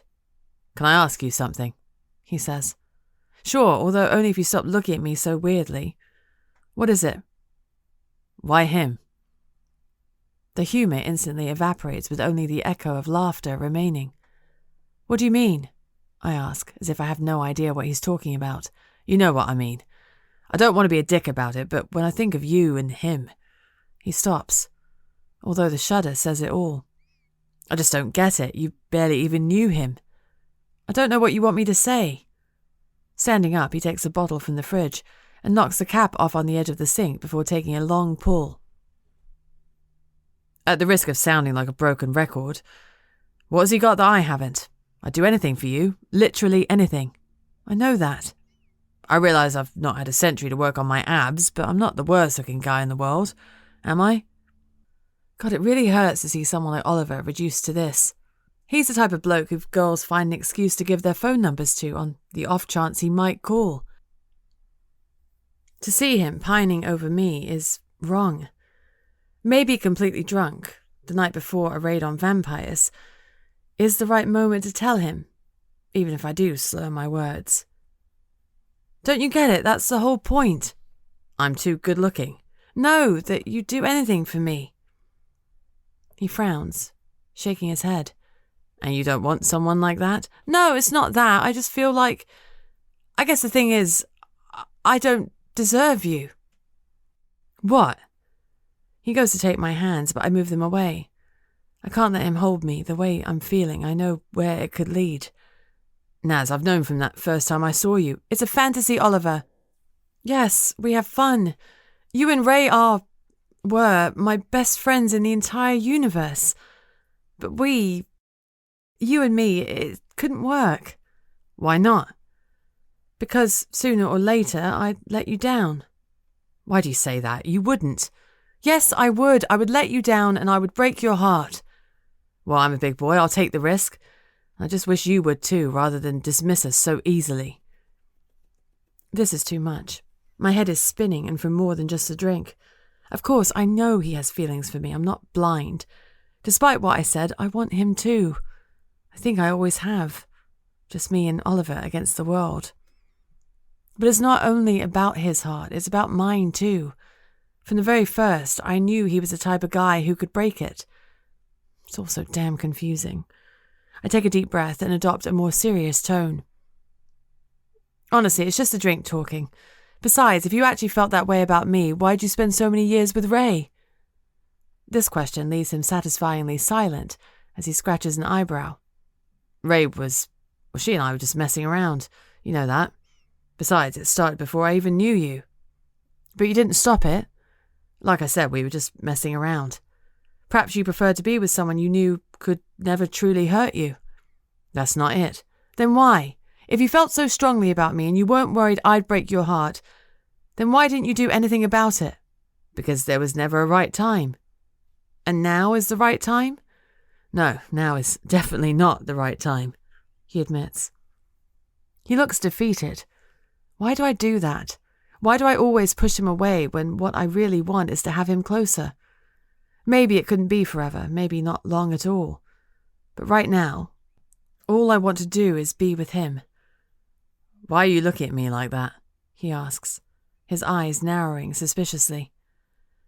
Because I think I'm about to kiss you, I reply. Chapter 30. He sits motionless, not sure it's going to happen. Neither am I until my mouth finally meets his. My eyes close, and a tingling sensation spreads out from my lips, flooding my whole body. I should definitely stop this now, but I feel like iron filings being drawn to a magnet. After all these years, I thought it could only ever be friendship between us, something utterly platonic. It would be too weird for us to ever kiss, and there'd certainly never be a spark of anything if we did. Turns out I was entirely wrong. There are lots of sparks. It's like a static charge finally finding release, lighting up parts of me that have been in darkness my whole life. There's a warmth and tenderness I don't ever remember feeling. I move closer, desperate for more, and he breaks away. You should get to bed, he says, grinning. Tomorrow's a big day. But... Tell you what, go to bed now, and I'll bring you breakfast in the morning. And I promise that the next time we kiss, you'll be 100% sober. But why? Drunk kissing can be good too. Drunk kissing can be very good, actually, I protest, then topple forwards. Night, Naz. The headache hits me first, then the memory of lips on lips and swarming butterflies in my stomach. Did that really happen? Shit. It did. I kissed Oliver, or did he kiss me? No, the more I think about it, I kissed him. Wow. If I'd had to bet on him and me ever getting it on, I would have definitely put the money on him kissing me. Does it even matter which way around it was? Here we are. Shit. Along with the confusion, there's the problem of what the hell I do now. How did we leave things? Oh God, this is just getting worse. We've had drunken nights together before without this happening, haven't we? Well, not many, clearly, but we have spent countless evenings slouched against one another on the settee, watching TV, and I've always managed to keep my lips separated from his. Well, they certainly didn't want to do that last night. I pulled the pillow over my head in mortification. How did I make such an idiot of myself? What else did I do? Did I tell him he was the last person I thought of when I thought I was going to die? No, surely not. I haven't even assimilated that myself yet. Shit, this is so much worse than just a mere physical hangover. At least I can take some paracetamol for that, but nothing's going to make this go away. There's a rap on my door, followed by the creak of it opening. As promised, he says, switching the light on, then stepping in carrying a tray. Too bright, I say, peeking out from under the pillow. Don't you remember? I said I'd make you breakfast in bed. You did? I lift the pillow fully and see the glint in his eye as he none too subtly runs his tongue around his lips. Shit, why am I even looking? What the hell is wrong with me? I pull the pillow back down over my head. Don't tell me my little wolf girl has a hangover. I thought you said a quick 10-minute change would sort that out. My bed dips as he sits on it. Oh God, please don't let him start talking about last night. I want to forget it ever happened. Or rather, I want him to have forgotten. So, do you want to talk about last night? Oh. Summoning all my strength, I throw the pillow at him. We have vampires to kill, I say, sitting up. A smirk twitches on his lips. It's such an unbelievably cute smirk, but I have the distinct urge to slap him. You're right, he says. We do. So I take it that means you don't want to talk right now. I don't know what you're on about. He presses his lips together, managing to suppress whatever comment he was dying to make, then stands up and looks down at me. Eat breakfast. Kill vampires. Got it. But after that, you and I are going to have the conversation. And he's gone. How the hell do I get myself into these messes? Chapter 31.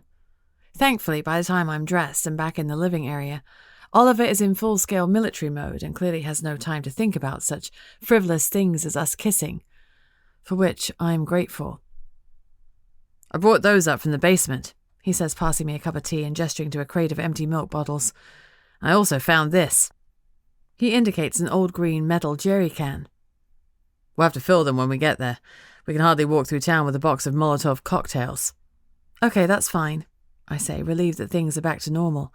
I can take talk of homemade bombs over emotional stuff any day. And remember, when we're done, we need to move on as quickly as possible.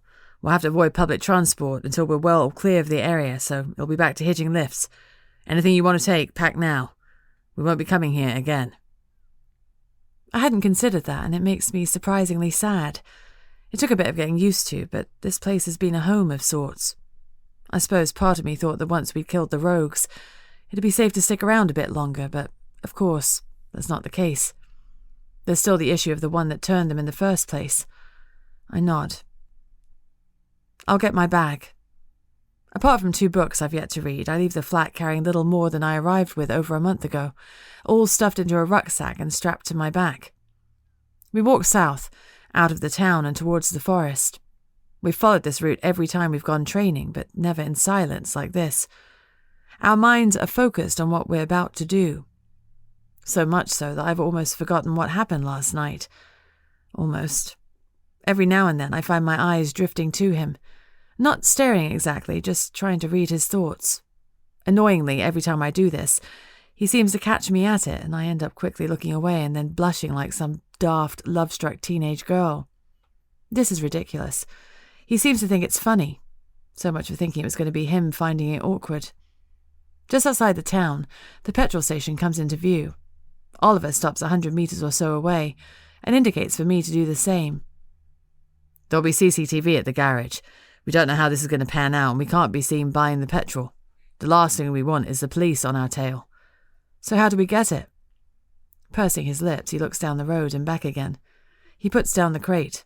"Give me the can and wait here," he says. He approaches a teenager walking our way. In less than 10 minutes, we have our petrol, and the young lad has a €20 note in his pocket.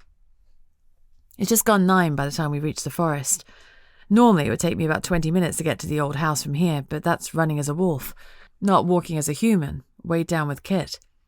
"Can you remember the way like this?" Oliver asks. "Or do you need to follow your nose, if that's appropriate wolf speak?" "I think I can do it like this," I reply optimistically. If I have to shift to wolf, that means becoming naked, and he'd have to carry my shoes and clothes as well as my backpack and the petrol, not to mention his own things and the crate. Somewhat of a tall order. And to communicate or doing anything requiring manual dexterity, I'd need to turn back and dress again. It's a pain in the butt and something they neglect to address in any of those werewolf films. "Okay, given what you've told me about how far away the place is and how fast you run as a wolf, I estimate it'll take us about 2 hours walking. Does that sound about right?" I'm not great at all that speed equals distance over time stuff, but I think so. "Well then, there's no need to rush. We should easily get there for around midday, which you say would be the best time to strike. Hopefully the sky will stay clear." I glance up. He's right. There's not a single cloud. If newly turned vampires come out in this, they won't stand a chance. Thankfully, my time spent as a wolf seems to have improved my human sense of direction. There are 1 or 2 moments when I worry I may have got us lost. Not that I let Oliver know this, obviously, but then I spot a familiar landmark, and we're off again. That's the good news. The bad news is, it turns out to be much further away than I thought. "I guess wolves run quicker than I realize," I say as I stop for some water over an hour later, fully aware we haven't hit the halfway point yet. Part of me is tempted to run ahead and scout the place out, but then I'd have to wait for Oliver, so there'd be no point. "You don't think you should know how fast you run?" "Well, I don't have the benefit of a speedometer, and I assumed with your great wisdom you'd be able to tell me if you thought I was wrong. Given that I have no idea how fast I run as a human, I don't know why he'd imagine I'd be able to judge it as a wolf. But I stay quiet on the matter. We finish our drinks and continue on. "You know, this feels like an army training exercise," I tell him, switching the can to my right hand, the muscles down my left side having started to cramp. "I bet you're glad now you did all those push-ups and pull-ups, aren't you?" "Not really. If I hadn't, I could have just feigned weakness and left you to carry everything." "You know what? For someone so tenacious, you can be exceptionally lazy. I'm proud to admit it." He playfully bumps me. "Hey, be careful, I'll drop the fuel. And we should keep our voices down. We'll be in earshot soon." After that, we walk in silence. Nerves begin to churn up my insides and unsettle my mind. Is this really a good idea, going after a nest of vampires? Sure, I've killed them before, but I had Kalen by my side. Now I've got Oliver, and while he can hold his own against humans, we'll be dealing with something far more deadly. Finally, we reach the break in the forest. "That's it," Oliver whispers. Yep, it's massive. Did I not mention that? No, you didn't, he says, putting down the crate. In my defense, I've always been a wolf when I've come here before, more often than not with my nose to the ground. But looking at it now, it's more sizable than I remember. How many bedrooms would a house like that have? 9? 10? A lot, that's for sure. Plenty of places for vampires to sleep. Maybe funneling them out to the front won't be quite as easy as I hoped. Plan stands, Oliver says, obviously having had the same thought as me. Let's get these bottles ready fast. You pour, and I'll add the fuses. Okay, I say, and start to decant the petrol. No going back now. Chapter 32. I'll go around with you to the rear of the building, I say. I want to make sure you're happy with the lie of the land, but more particularly that nothing has changed since I was here last. It has been over 24 hours. All right, that makes sense. Oliver politely turns away from me and I remove my clothes. Okay? I ask the back of his head. As I'll ever be, he replies. The wolf is ready for what's about to come. I close my eyes and feel my bones start to snap and morph. The pain is instantaneous, but it's an integral part of who I am now, and in a strange way, my body welcomes it. Transition complete, I let out a low growl, and he spins around. It's the first time he's been so close to me like this. He bends down and picks up my things, and stuffs them into a small bag that he slips onto his back. The rest of our possessions are stashed away in the bushes, so he only has the crate of Molotov cocktails to carry. His stake gun and stakes are strapped to his belt. As we carefully skirt the building, my ears and nose are working overtime. I'm satisfied that everything seems the same. Reaching the bag, I change again. Are you sure you want to do this? I ask him. Yep, no going back now. Time for you to get into position while I light this place up. Once it's burning, just stay back, out of the way. Don't worry. He pulls out a lighter from his pocket, then hesitates. What? I ask. It's nothing. Oliver? It's well, if anything does go wrong, I really wish our first kiss had been a sober one. With all that's going on, this is still where his head is at? Well, if this goes right, our second kiss most definitely will be, I say. Naz, I just need you to know. His words cut out as I transform into the wolf. There'll be plenty of time for flirting later. I watch as he lights the first of the rags, then set off with a bound. I can now sense movement inside. The stench of death is overwhelming, but there's something else now, an undercurrent that I can't quite identify. I don't have time to dwell on it. I need to be ready for when they try to escape. As I reach the front of the house, I hear the smashing of glass and a whoosh as the petrol ignites. It's quickly followed by a second explosion and then more. Please get out of the way as soon as you can, Oliver. God, let this work. I can't see any fire yet, but the smell of smoke is strong, and I can hear panic within. Another window smashes, followed by another whoosh. I pace back and forth, my eyes fixed on the front door. Fire is now starting to spit and leap into the air above the roof. It makes it harder for me to focus on the sounds coming from inside. There's yelling, but how many voices are there? How many vampires? The first one bolts out of the house, body bent over. He's pulled a t-shirt over his head, but his arms are still exposed, and the skin immediately starts to blister. He doesn't look where he's going, just blindly dashes for the cover of the forest, certainly not expecting to come across a werewolf. He barely has the chance to register a look of shock as I appear in front of him, then launch my teeth into his throat. They cut through his flesh like a hot knife through butter, and when I pull back, I take a great chunk with me. As he staggers away, I leap on him and sever his head completely. One down. How many more to go? Two females burst out, screeching as they surge towards me, their exposed skin already starting to bubble. One of them collapses before she can even reach me, writhing in agony. I almost feel sorry for her. I've never thought much about what happens to vampire skin under the glare of sunlight. Now I know. It's not a pretty sight. The second is less exposed and is able to keep running. Her head goes from side to side as she looks for a way out. There isn't one. As she tries to dodge past me, I catch a flailing arm and swing her around like a rag doll. There's a pop as her shoulder dislocates. I slam her to the ground and release her arm, but it's only a momentary reprieve. I grip her head in my powerful jaws, crush it like a melon, and then rip it off. I turn back to the other one. My muzzle is soaked in blood. For a moment, the face of the young vampire from the fight flickers into my mind. She was a killer, a monster, but had once quite likely been completely innocent. Like these two probably were. But there's only black and white now. No shades of grey, no room for mercy. More vampires mean more humans taken to feed them. I'm not going to let that happen on my watch. The fire is spreading, and the house is well and truly ablaze. Stepping back, I stand poised, waiting for the next one to appear, wanting to dispatch it as swiftly as possible. I'm ready to pounce. Only there's nothing to pounce on. 1 minute passes, and then another. Still nothing. This feels wrong. I know I wasn't sure how many vampires there were, but I definitely sensed more than 3. So, where are they? The penny drops with a sickening thud. They must have slipped out in another direction. Oliver's direction. As fast as I can, I race to the back of the house, thick black smoke swirling around me, catching in my throat. Oliver! Oliver! I pray for him to hear me, but of course he can't. As I reach the rear, a silhouette comes into view, well back from the blaze, almost at the line of trees. He's got himself out of harm's way like he promised he would. I shall remember I can always trust his word. I sprint towards him. Did they come this way? I ask, shifting as I reach him, not caring about my nakedness anymore. How many did you get? None. I've not seen any. You? 3. Only 3.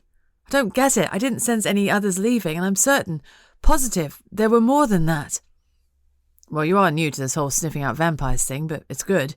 It means there isn't some massive nest of rogues here. Why are you looking so concerned? Something doesn't feel right. Worry flickers in his eyes for a moment. He shakes his head and blinks it away. There's nowhere they could have gone. Look at the house. I did a pretty good job with the fire. Nothing could have survived that. I see what he means. The remains of the roof have started to cave in, sending flaming tiles and chunks of wood crashing to the ground below. Here, get dressed.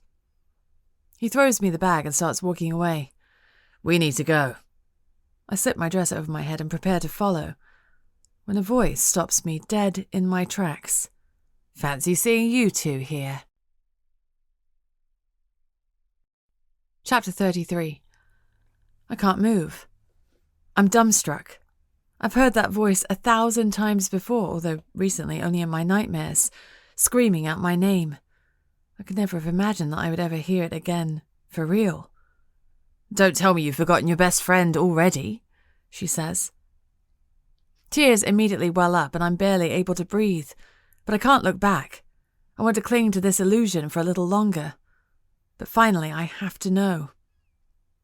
As I turn towards the house, a gasp leaves my lips. It's Oliver who finds the words that I can't manage. Oh my God, Ray! Ray, you're alive! You're alive!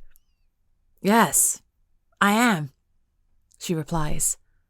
Even seeing her in front of me and hearing her speak, I can't believe it's really true. Somehow she's here, somehow she survived. My knees start to buckle, but I manage to keep standing. It is her, it's Ray. Her flawless dark skin and perfectly curled hair, her sweet smile, are back in my life, and suddenly everything else that's going on pales in insignificance. Ray is alive, and that's all that matters.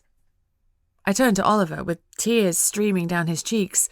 He races towards her, his breath jagged and his arms outstretched. Suddenly, barely a foot away, he jerks back as if he's slammed into a brick wall. I think that's close enough for now, don't you? A second voice causes me to spin back around. I hate to say that I fit people into stereotypes based on their looks, but this woman falls into one so perfectly she's practically a caricature. She must be close to 70, with jet black hair reaching down to her waist, but with white roots.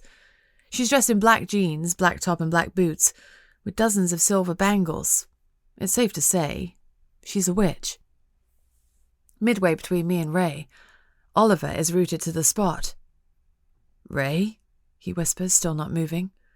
Her hand is held towards us, palm out, and something sparks in her eyes. It must be a blocking spell. Magic. Real magic. How? Is the only word I can manage. She answers with the slightest of laughs. How did I get my powers, or how did I survive being left to die in a feeding frenzy of vampires? There's a snideness to her comment, so unlike the old Ray that it causes my skin to prickle. Enough of this, the other witch says. You know the orders. Who the hell are you? I demand. Oh, I'm so sorry. We haven't been formally introduced, have we? My name is Tamsin. Actually, we were both recently holidaying in Scotland. At the same time. A sly smile twists on her lips. Funnily enough, I met some werewolves there too. At least they said they were, but they seem to be having trouble shifting. You! I gasp, a fresh wave of nausea hitting me. You made the potion. You stopped them from changing. You were working with the vampires. I don't know what you're talking about. She smiles.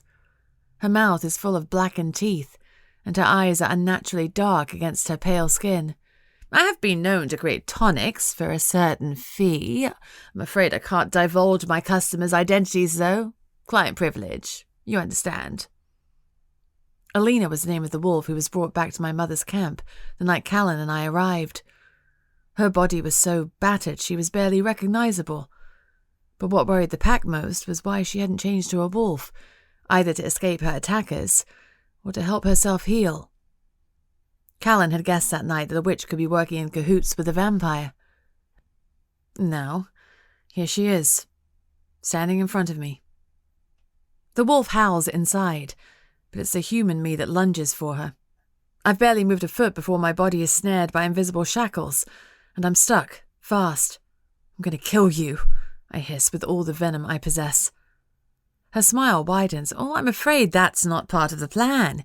You will be coming with us. And your friend here. I'm afraid he's already seen too much. Oliver sets his face with grim determination and reaches for his gun. But before he can clear it from the holster, invisible restraints have his hands pinned in the air. The blood drains from his face as step by step. The witch approaches. I may be against old people being abused, but I feel I can allow myself to make an exception. In this case, the wolf growl intensifies inside me. I'm a split second away from unleashing it when Ray speaks again. Actually, she says, there's a new plan. Andrea? The older witch looks unsure. I think you've taken me as far as you can, Tamsin, Ray says, lifting her chin slightly. I do appreciate everything you've taught me, though. I really do. Don't do this, Andrea. Don't. Her final words hang in the air, drifting off into the ether, as, with a flick of Ray's wrist, she drops to ground. Chapter 34. For a second, I think it's faked, some kind of immersive drama experience. But it's not. The old woman lies still, an expression of disbelief frozen on her face. She killed her. Ray has killed her. And she saved Oliver. Oh, God, Ray. I go to hug her. I want to squeeze her tighter than anyone has ever been squeezed in their entire life and never let her go. But the invisible binding that stopped me is now tightening around my chest. It's becoming hard to breathe. You escaped, Ray. Thank God you escaped. Thank God. Thank God. Tears roll down my cheeks. Come now, Narissa, she says, walking towards me. I didn't expect this reunion to be quite so emotional. There again, I expect you thought you'd seen the last of me when you left me. I'm so sorry. So sorry, I gasp. I'm on the ground now. I look up at Oliver. He, too, is struggling to breathe. Sorry for what, Narissa? She crouches down to my level and locks her eyes on mine, leaving me there, or not even bothering to come and look for me later. Reaching out her hand, she brushes away a tear. The touch of her skin against mine feels like an electric shock. Her eyes flash, black and venomous, unlike anything I've ever seen in her before. What has happened to you? I ask. I try again to move, but invisible forces still hold me. She stands up, throws back her head, and laughs. The bindings suddenly disappear, and we're set free. Oliver topples over, coughing, and I rush to his side. Quick, Narissa, help him. There she is, Oliver. Contempt oozes from her lips. You know what? I waited for you. For both of you. I was so sure you would come for me, she says, looking at Oliver. The way I would have come for you. Guess I'm not as important to you as your precious little Narissa. Days turned into weeks and nothing. Nothing at all. We thought you were dead, Ray. Oliver approaches her, but she throws him back with another flick of her hand. He lands on his back, yelling in pain. I recoil, holding back a scream. Ray, please. Please, please, please. Does that remind you of anything, Narissa? I begged you, Narissa. I begged you to help me. There was no way I could. There were too many vampires. You disappeared. And what about in the dungeon? What about then? The dungeon? I'm confused. How do you know about that? I could sense you there, Narissa. It was you. I know it was. I heard you sobbing, and I called out to try and comfort you. But you didn't give me a second thought when it came to getting yourself out of there, did you? I begged you to save me too, but you just didn't care, did you? I thought... Tears once again streamed down my face. I remember thinking I heard her voice, almost feeling her presence there. But I was so sure it was all part of my constant nightmares, one of the voices in my head that haunted me night and day. Ray, if I had believed for 1 minute that you were still alive, I would have moved heaven and earth to get to you. I would have killed every vampire in London. Even the one that you've been screwing. I will admit it was Tamsin who had the sight. She was pretty useless at magic, but she did have some skill there, keeping track of you, visions and the like. But I'll manage without her. And don't worry, we've not told anyone about you and the vampire yet. I wanted to have my fun with you first, but I'll let him know when I return. Make sure that special friend of yours suffers. Him? Who is she talking about? Polidori, of course, she says, as if it's quite obvious. The vampires, Oliver says, joining the dots. They gave you access to the grimoires in exchange for you finding Naz.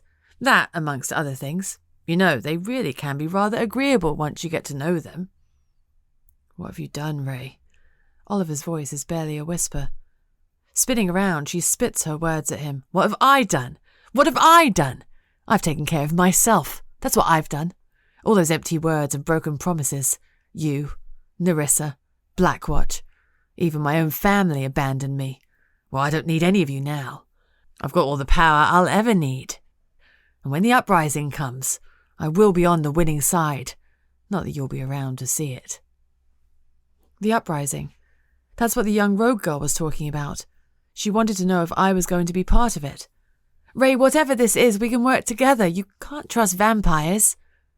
She laughs, that same laugh again. So callous and cold. So different from the Ray I knew. My Ray. The real one. I won't ever trust anyone anymore, don't you see? That was my big mistake all along. Well, that's done and dusted. She stops and frowns. That reminds me. Aren't you here for a reason? Isn't there something you should be doing?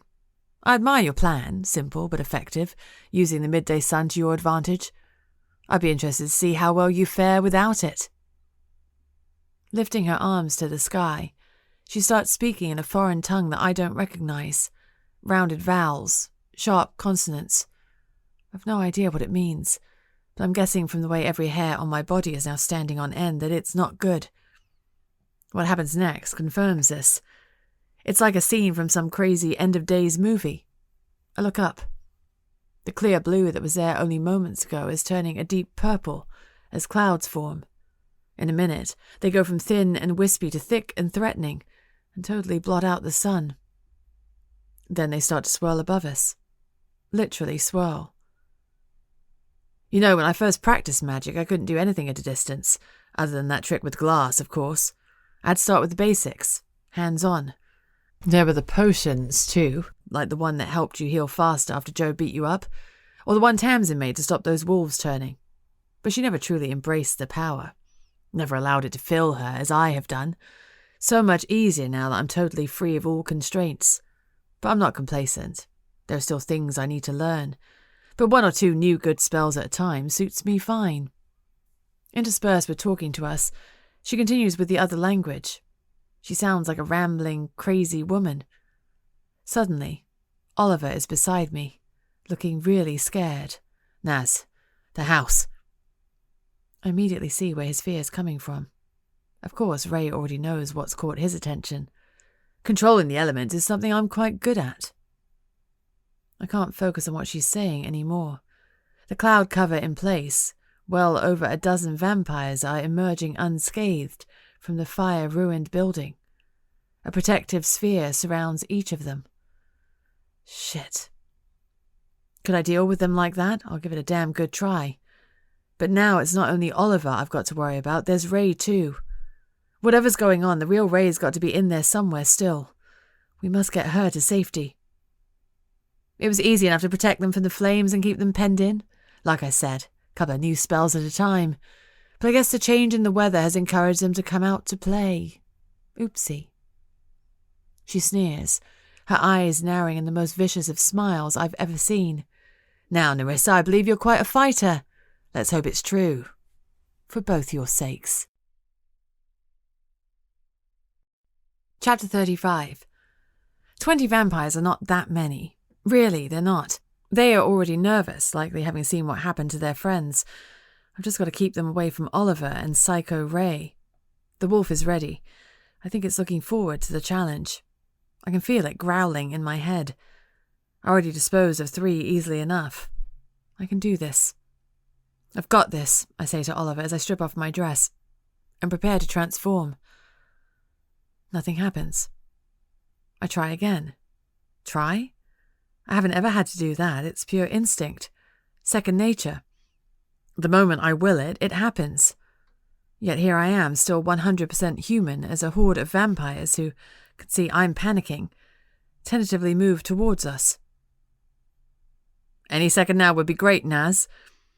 Oliver has a stake in one hand and a loaded gun in the other, ready to fire but holding off doing so. I understand why. Right now they're moving towards us, slowly, confused and cautious. They're all new, just like the girl at the fight was, and bemused by the sudden blanketing of the sky. The minute he shoots, all hell is going to break loose, and I really need to be the wolf when that happens. Oh dear, what's wrong? Ray asks with mock sincerity. Are you suffering from performance anxiety? What a terrible time for it to happen. I was so looking forward to seeing you up close as this wolf I've heard so much about. But I'm sure you'll be okay. From what I've seen, your kind are pretty tough, even in human form, aren't they? I suddenly realize what's going on. This is you. You're stopping me from changing, aren't you? Her sneer widens. Can you blame me for wanting a little entertainment? After all, you were more than happy to leave me to suffer. I thought you needed a potion to do this. I'm shaking, and I feel sick. Tamsin needed a potion. Did I not already mention how much stronger than her I am? Ray, please, you've made your point. Naz, we need to focus here, Oliver says and tosses me a spare stake. Remember your training and go for the heart. So I have to fight them with a stick, butt naked. Brilliant. They're fast and strong, but it's unlikely they're skilled fighters, he says. Go for those that are closest first. Start with that one on the far right. My eyes follow where he indicates. There's still a fair distance between us and the vampires, but if they start running, they'll be on us in a second. Many of them are still confused, staring up at the sunless sky, but others have clocked us and are snarling, fangs exposed. Oliver takes a shot and one of them goes down, clutching its chest. It's safe to say they've all noticed us now. I move towards the one closest to me and plunge the stake into him, but miss his heart. I yank it back out, but not quickly enough to avoid him striking me. The blow hurts, a throbbing pain shooting up from my shoulder, but it's not enough to slow me down. Instead, I use the momentum as I fall and roll forwards to spring up behind him. The stake goes in clean this time, but I can't stop to congratulate myself. Before I've had a chance to figure out which one to go for next, another is in front of me. They're starting to get more organized, making use of their speed to surround us. Oliver takes down a second with his gun, but doesn't have time to do more than snatch another stake from his belt before 2 more snarling vamps descend on him. He may know what he's doing, but his encounter with sticks and the beating at the fight club mean he's not at full strength, and without the gun loaded, he's stuck with just a stake in his hand. It's pretty obvious he needs help. Hold on, I yell to him. I'm coming to you. Getting there is easier said than done, as I'm currently surrounded myself. I kick out at the knees of the nearest rogue, taking her by surprise and dashing through the gap that opens up. I loop my arm around the neck of one of his attackers and hurl it backwards. I'm sure I hear its neck snap, but I've no idea how long that will keep it down. Oliver uses my sudden arrival as the distraction he needs to stake the other one. 5 down. Only another 15 to go. But it looks like we're now penned in. "Watch out on your right," he yells. I catch the vampire clean across the face with a high kick. It stumbles but responds with a retaliatory punch. I duck and bring my stake up cleanly under its ribcage. I turn back to Oliver. 1 is on him. He's fighting, but not like he ever did with me in training. This is real fighting. Fighting for survival. 1 punch, then another lands hard on the vampire, but it's so strong it barely even flinches. Why hasn't he staked it? Then I see the problem. His stake is wedged in its back. "Oliver, catch!" My shout attracts not only his attention, but also that of the vampire he's engaged with, which is good on 2 counts. By the time it realizes what is about to happen, I've thrown Oliver my stake. He snatches it out of the air and plunges it into the vampire's chest, then withdraws it with a twist of his wrist. "Just hold on to this one, will you?" I say, managing a brief smile. He quickly loads the gun again, and we go back to back, turning in circles to keep the wary vamps at bay, as Oliver passes me a replacement stake from his belt. "Look at you 2 working together. You know it's such a shame. I've always thought you'd make a lovely couple. Of course, you'd need to be alive for that to happen." Ray's voice is beginning to really grate on me. "When this is over," I mutter, "I swear I'm going to get her back." I wave my weapon at a vampire that's inched to within just 3 feet of me. "I've never tasted fresh blood before," he hisses, flashing his fangs at me. Then his hand flies up and catches my stake. My mouth goes dry and my heart is racing as I rip it back from his grasp. "Sorry to disappoint you, but that isn't going to happen today either," I tell him. I dart out a hand, grab him around the neck, and jerk him forwards onto the other one, which is holding the stake. Oliver continues to hold the rest at bay, waving his gun at them. "How many stakes have you got left?" I whisper. "Not enough. If I could just change." I look towards Ray, who is enjoying the spectacle. "Shoot her," I mutter. "What?" "Shoot her. We have to break her concentration." Without further ado, he changes aim and fires. The tiny silver-laced missile catches her in the shoulder. It takes her a split second to realize what's happened. She lets out a scream and clutches at the injury. As she does so, the clouds part, and a shaft of sunlight beams down onto the remaining vampires below. They start screaming too and fall to their knees in agony. Oliver seizes the opportunity, quickly reloads and begins taking down more vampires. But my attention is on Ray, who is doubled over. Now is my chance. I start to shift. I feel the bones crack and move, but they aren't resetting. What should be a moment of fleeting agony prolongs into seconds. Through my tears, I see the horror on Oliver's face. "Ray, we're trying to save you!" I shout above the cries of the vampires. "I am saved. You will pay for this." As she lifts her hands to the sky once more, Oliver points the gun at her again. "Ray, don't make me do it," he says, his face set hard. "Oliver, no!" I scream, but he's not listening. He knows this is the only way. In my heart of hearts, I do too. But this is Ray. She opens her mouth as his finger tenses on the trigger. Time slows down. He'll hit her without any doubt, and this time he's aiming to kill. As his finger flexes, I throw myself at him, sending the projectile just millimeters wide of her head. "You will suffer like I suffered," she screeches at us. Her arms lifting into the air are the last things I see before we're suddenly plunged into total darkness. The type that terrifies children and adults alike. We're fighting blind. "Oliver?" "Keep going, Naz," he yells back. "I love you, and Ray, I'm so sorry. I love you both so much. Don't you dare give up," I yell back. "This can't be it. There has to be a way out. I've thought I was going to die too many times recently for it to actually happen now. Not like this." I scream at the wolf, but it's trapped, shackled inside me. "Ray?" I shout with all the force I can muster. "This is on me. Let him go. He's your best friend. Please, Ray, you've got me. They can have me. Just let Oliver go, please." How sweet. You really do care for him, don't you, Narissa? Trust me, I'm doing you guys a favour. It'll all be over soon. She's right. I feel their breath. smell the stench of death on them. I lash out time and again, but all I'm connecting with is air. Nothing else. I'm done. I'm nearly choking on my tears. This is it. This is how I die. The vampires are just a tool.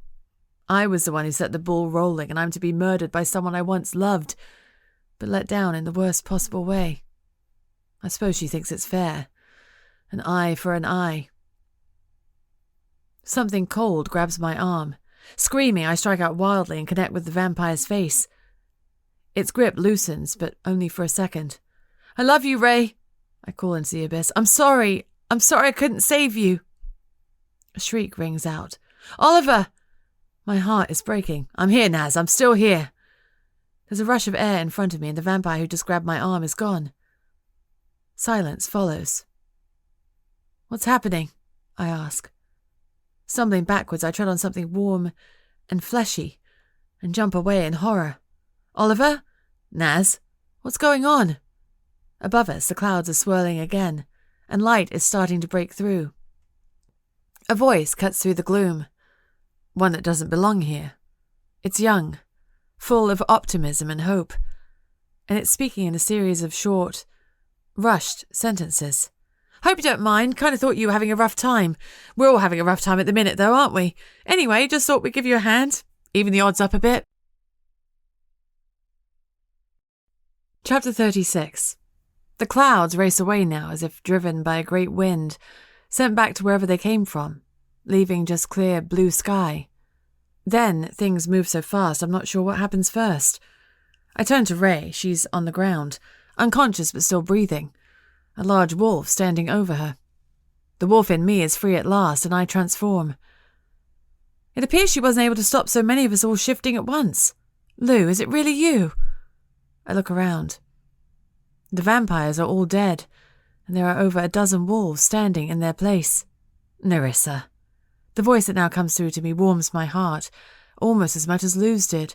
Chrissy, how did you find us? How'd you know? Who else is here? We have people on the inside, and one of them came here to investigate. He heard you when he was out scouting. He also smelled the vampire nest. How'd you get here so quickly? I sense her smiling inside her head. It's a feeling I thought I would never experience again. I missed being part of the pack, but until this moment I hadn't realized quite how much. Her voice comes through again. Well, it helps when you have rich friends. She tilts her head towards the forest. It's hard to make out anything. The sky is once again clear, but the canopy is so dense, everything beneath it is in deep shadow. But then I see him, standing at the edge. Kalen. He came for me. I race towards him as a wolf, but I don't care. I've nearly reached him when something stops me dead in my tracks. Why am I running to him? He's not the one who needs me. Changing into human form, I offer him little more than a nod, before turning and dashing back the other way. He's lying on the grass. Two of the pack are bending over him. Human now. For a moment, I think the worst. Oliver! I'm fine, he says, waving a hand in the air, although I'm not sure if that's directed at me or the two naked men. I'm fine. He pushes himself up to sitting position. Straight away I noticed it had bite marks on his arms, and possibly others I can't see.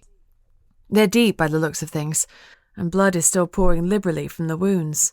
Wounds each comprising 4 puncture marks, from top and bottom fangs. That doesn't look fine at all, I say. Trust me, could have been a lot worse. Surprisingly, it doesn't hurt that much. We need to get you help. I'm sure the bleeding will stop soon. It's not as bad as it looks. I thought I'd lost you. Yeah, I don't mind admitting it was touch and go there for a moment. The others have moved away to give us some privacy. A fully dressed pack member seems to be handing out clothes. I scan the ground in vain for my dress. When I turn back, Oliver is holding it out in front of him, and I slip it over my head. I feel the tears building in my eyes. I'm sorry for everything. I place my hand against his cheek. His warmth is reassuring. I'm sorry for getting you into this, for Ray. Oh God. Ray. I twist around. She's out cold, and with 4 wolves guarding her, she's unlikely to be going anywhere until they decide otherwise. She'll be okay. He takes my hand. We'll be okay. We'll find a way to fix this. he says with such conviction I can almost believe him. And, just so you know, I'm definitely going to hold you to that kiss. I think he means now, and I lean in towards him, but he puts a hand up to stop me. I think there's someone you need to thank first, for both of us, he says. I look over towards Kalen before turning back to Oliver. You're sure it's okay? Depends on what you're asking, but yes, I'm fine for you to go thank the bloodsucker. I'll check on Ray. I don't run straight to Kalen. Instead, I help Oliver up, trying not to show my concern at his injuries. When he's steady on his feet, I walk towards the forest. The shadows of the leaves are creating a dappled pattern on his skin. I'm not sure if I want to kiss him or hit him, so decide to do neither. Swooping in to rescue me again, I see. Technically, the wolves are the ones who did the rescuing. I just helped them with the swooping in part. Private helicopter. Chartered plane. Helicopter wouldn't fit all these guys in. You should know that. He's trying to make light of things, but right now, I'm struggling to see the humour in any of it. He sent me away. Without him. You could have spoken to me. You could have let me know you were okay. I should have done. Too right you should have. I gesture back towards Ray. Polidori sent her, and she knows about us, which means he must too. You can't go back to the council. He nods and stares at me, saying nothing, so I keep talking. This vampire nest. I believe there may be more of them. I think there's something big planned, an uprising, one of them said. We'll find out what it is. Maybe it's the lack of privacy with Oliver and all the others nearby. It's probably hard for him to say what he would like to, but there's some sort of weird reticence going on here. As if he isn't telling me everything. Whatever it is, the state of our relationship comes way down the list. First, I need to deal with Ray and work out what's going on with her and Polidori. We'll have to work together on this, I say, and we'll need Freya to rally the wolves. Where is she, by the way? Did she stay in Scotland with the rest of the pack? In barely the time it takes a normal person to blink, he lowers his eyes to the ground and back up again. But I see it, and I know exactly what it means, and the world falls away beneath my feet. Epilogue. I'm officially an orphan again. Isn't that often the way it is for the heroes of films or books? Only this isn't that. This is my real life. You'd think I would have already grieved enough for her the first time around. I've spent most of my life pining for the mother I lost, who I barely knew. But this time I feel I did know her, and that makes the pain seem even worse. We drive out of the town in convoy, the remaining wolves of the North Pack, Kalen, Oliver and I. And Ray. I don't know where we're heading. Kalen only says we're going somewhere safe, that's suitable to take us all, and that's enough for me right now. Lou is asleep on the back seat next to me. She filled me in on what happened. Juliet's brutal arrival, the scattering of the wolves, the spies they have inside Southpack who feed them information when they can. One of those was the wolf I sensed the other day. Thank God it was him who Juliet sent to look for me. Anyone else, and I'd probably be dead. Staying alive is our main aim at this moment in time. That and sorting out Ray. Kalen bound her hand and foot, then gagged her before knocking her out with a huge dose of vampire venom. It's safe to say he's not going to take any chances with her. And neither will I. Werewolves and vampires be damned. I'm on a mission now. To get my best friend back. This has been Dark Deception, the Dark Creatures Saga Book 3. Written by Ella Stone. Narrated by Naomi Rose Mock. Copyright 2021 by Ella Stone. Production copyright by Ella Stone.